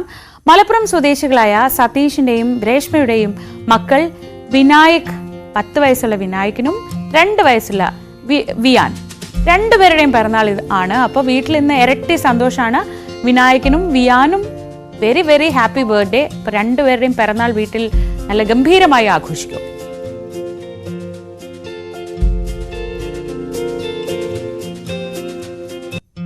വയനാട് മാനന്തവാടി സ്വദേശിയായ അദ്നാന്റെ 5ാം പിറന്നാളാണ്. ഷാഹിനയുടെയും സിറാജിന്റെയും മോനാണ് അദ്നാൻ. Happy birthday Adnan. ഇതുപോലെ നിങ്ങളുടെ വിശേഷ അവസരങ്ങൾ ഞങ്ങളെ അറിയിക്കാം കേട്ടോ. എല്ലാ ദിവസവും നിങ്ങൾക്ക് ഞങ്ങൾക്കൊപ്പം ഈ ബർത്ത്ഡേ അല്ലെങ്കിൽ സ്പെഷ്യൽ ഡേ ആഘോഷിക്കാം. അതിന് ചെയ്യേണ്ടത് ഇത്രമാത്രം: വാട്സപ്പ് ചെയ്യുക. വാട്സപ്പ് ചെയ്യേണ്ട number 9346975748. Format special day space name space phone number. പിറന്നാളോ വിവാഹ വാർഷികമോ അങ്ങനെ എന്തുമാവട്ടെ, നിങ്ങളുടെ വിശേഷ അവസരങ്ങൾ നമുക്ക് ഒന്നിച്ച് ആഘോഷിക്കാം. നമ്മളൊക്കെ എപ്പോഴും ഒരു കാര്യം, ഇഷ്ടമുള്ള ഒരു കാര്യം ചെയ്യാൻ ഒരുപാട് തട്ടുമുട്ടുകൾ പറയും. അതുകൊണ്ടാണ് ഇത് ചെയ്യാത്തത്, ഇതുകൊണ്ടാണ് അത് പറ്റാത്തത്, അങ്ങനെയൊക്കെ കാര്യങ്ങളൊക്കെ പറയും. ആഗ്രഹം ഇല്ലാഞ്ഞിട്ടല്ല, പക്ഷെ നമ്മുടെ ഒരു മടിയാണ് ഏറ്റവും ബേസിക് പ്രശ്നം. പക്ഷേ അങ്ങനെ ഒന്നും ഇല്ല, നിഘണ്ടുവിലേ ഇല്ലെന്ന് പറയുന്ന ഒരാളെയാണ് അടുത്തതായി പരിചയപ്പെടുത്താൻ പോകുന്നത്. 61-ാം വയസ്സിൽ മോഹിനിയായി വേദിയിലെത്തിയ ഒരു മിടുമിടുക്കിയെക്കുറിച്ച്. നൃത്തം പഠിക്കാൻ പ്രായമൊന്നും ഒരു തടസ്സമേ അല്ലെന്ന് തെളിയിക്കുകയാണ് കോഴിക്കോട്ടെ സ്ത്രീ കൂട്ടായ്മ. ഗുരുവായൂർ അപ്പനു മുന്നിലാണ് ഇവർ അരങ്ങേറ്റം കുറിക്കാൻ പോകുന്നത്.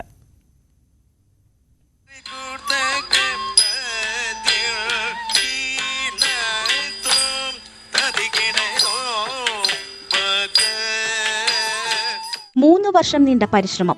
ഇപ്പോൾ അരങ്ങേറ്റത്തിനൊരുങ്ങുകയാണ് 21-അംഗ സംഘം. ഇവരിൽ പല പ്രായക്കാരുണ്ട്. വിദ്യാർത്ഥികൾ മുതൽ 61 വയസ്സുകാരി വരെയുണ്ട്. ഫെബ്രുവരി 2-ന് ഗുരുവായൂർ മേപ്പത്തൂർ ഓഡിറ്റോറിയത്തിലാണ് അരങ്ങേറ്റം. നൃത്താധ്യാപകനായ രാജൻ കല്ലുരുട്ടിയാണ് അധ്യാപകൻ. റിട്ടയേർഡ് അധ്യാപികമാരായ അരുണ അനിൽകുമാറും ശോഭന നാരായണൻകുട്ടിയുമൊക്കെ ഈ സംഘത്തിലുണ്ട്. ഈ പ്രായത്തിൽ പഠിക്കാൻ കഴിയുന്നുള്ള ഒരു വിശ്വാസമില്ലായിരുന്നു. നമ്മളെ ബോഡി അത്ര ഫ്ലെക്സിബിൾ ആവില്ലല്ലോ. 61 വയസ്സായ ബോഡി എത്രമാത്രം ഫ്ലെക്സിബിൾ ആവും എന്നുള്ള ഒരു ആശങ്കയോട് കൂടിയാണ് ഞാനൊക്കെ വന്നത്. പക്ഷെ മാഷ് ഏത് പ്രായത്തിലും നമുക്ക് പഠിക്കാം എന്നുള്ള ഒരു ധൈര്യം തന്നതിന്റെ അടിസ്ഥാനത്തിലാണ് പഠിക്കാൻ തുടങ്ങിയത്. മഞ്ജു വാര്യരുടെ അമ്മയുടെ ഒരു മോഹിനിയാട്ടത്തിന്റെ അവരുടെ അരങ്ങേറ്റത്തിന്റെ ഒരു വീഡിയോ കണ്ടത്. അതിലൂടെയാണ് ശരിക്കും നമ്മൾക്കും കളിക്കാലോ എന്നുള്ളൊരു ആഗ്രഹം വന്നു തുടങ്ങിയത്. അങ്ങനെയാണ് ഞങ്ങളെല്ലാവരും സുഹൃത്തുക്കളെല്ലാവരും കൂടെ ഒരു തീരുമാനം എടുത്തത്, മോഹിനിയാട്ടം പഠിക്കണം എന്നുള്ളത്. നൃത്തം ചെയ്യാൻ മനസ്സുണ്ടെങ്കിൽ പ്രായം തടസ്സമേ അല്ലെന്ന് ഇവർ തെളിയിച്ചു. ഞാനും വിചാരിച്ചത് അവർ കളിക്കൂല, അപ്പൊ എളുപ്പമാണല്ലോ, അവരുടെ കൂടെ വേഗം എത്താൻ പറ്റുന്നുള്ള. പക്ഷെ അവർ ഇന്നേക്കാളും സ്മാർട്ടാണ്. അവരാണല്ലോ ആദ്യം എല്ലാ സ്റ്റെപ്പും ഒക്കെ പഠിച്ച് ചെയ്യുക. അവര് സഹായിക്കുകയും ചെയ്യും, നല്ലോണം സഹായിക്കുകയും ചെയ്യും. അങ്ങനെ പ്രായത്തിൻ്റെന്നൊന്നുമില്ല, എല്ലാവരും നല്ല സ്മാർട്ടാണ്. ആദ്യം ചില പ്രയാസങ്ങൾ നേരിട്ടെങ്കിലും അവ അതിവേഗം പരിഹരിച്ചായിരുന്നു പരിശീലനമെന്ന് അധ്യാപകൻ. ആദ്യം വന്ന സമയത്തൊന്നും പലർക്കും കളിക്കാൻ പറ്റില്ല, ഇരിക്കാൻ പറ്റില്ല, മുട്ടുവേദനയും കാര്യങ്ങളൊക്കെ ഉണ്ടായിന്. അപ്പോൾ ഞാൻ 2 ആഴ്ച ഒരു 4 ക്ലാസ് കഴിഞ്ഞപ്പോൾ ഞാൻ അവരോട് ചോദിച്ചു, ഇപ്പം എന്താ അവസ്ഥ? ഇപ്പം നടക്കാനൊക്കെ പറ്റുന്നുണ്ട്, സ്റ്റെപ്പൊക്കെ കയറാൻ പറ്റുന്നുണ്ട്. അങ്ങനെ മാറ്റം വന്നു, പ്രോഗ്രസ് ഉണ്ട് എന്നുള്ള മനസ്സിലാക്കാൻ പിന്നെ തുടർന്ന് അങ്ങോട്ട് പോയത്. മോഹിനിയാട്ടത്തിലെ കൃഷ്ണസ്തുതിയാണ് ഇവർ അരങ്ങിൽ അവതരിപ്പിക്കുക. ഇതിനായുള്ള പരിശീലനത്തിലാണ് ഈ പെൺകൂട്ടായ്മ. ന്യൂസ് 18 മുക്കം. അപ്പോൾ രാവിലെ ആവശ്യത്തിന് മോട്ടിവേഷൻ ആയല്ലോ. ഇതുപോലെ മനസ്സിൽ ആഗ്രഹങ്ങളൊക്കെ കൊണ്ട് നടക്കുന്നവരുണ്ടെങ്കിൽ അതിന് പ്രായമോ നമ്മുടെ മറ്റ് സാഹചര്യങ്ങളോ ഒന്നും തടസ്സമല്ല. നമ്മുടെ ഉള്ളിലെ ആ ആഗ്രഹം എത്രത്തോളം തീവ്രമാണ് എന്നത് മാത്രമാണ് കാര്യം. അങ്ങനെയുള്ള ആഗ്രഹങ്ങളൊക്കെ പൊടികെട്ടി എടുക്കുക, അതുമായി മുന്നോട്ട് പോവുക. അങ്ങനെ ഒരു ലോഡ് മോട്ടിവേഷനും കൊണ്ട് നമുക്ക് തൽക്കാലം ഒരു ബ്രേക്ക് എടുക്കാം. ഇടവേളയ്ക്ക് ശേഷം നമുക്ക് ഇത് കണ്ടു.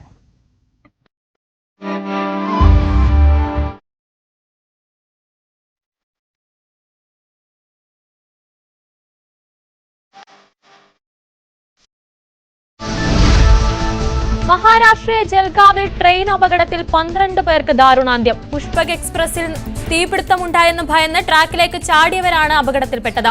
കോച്ചിൽ നിന്ന് പുറത്തേക്ക് ചാടവേ കർണാടക എക്സ്പ്രസ് ട്രെയിൻ ഇടിക്കുകയായിരുന്നു. വൈകിട്ട് 4 മണിയോടെയായിരുന്നു അപകടം. ലിമിറ്റഡ്.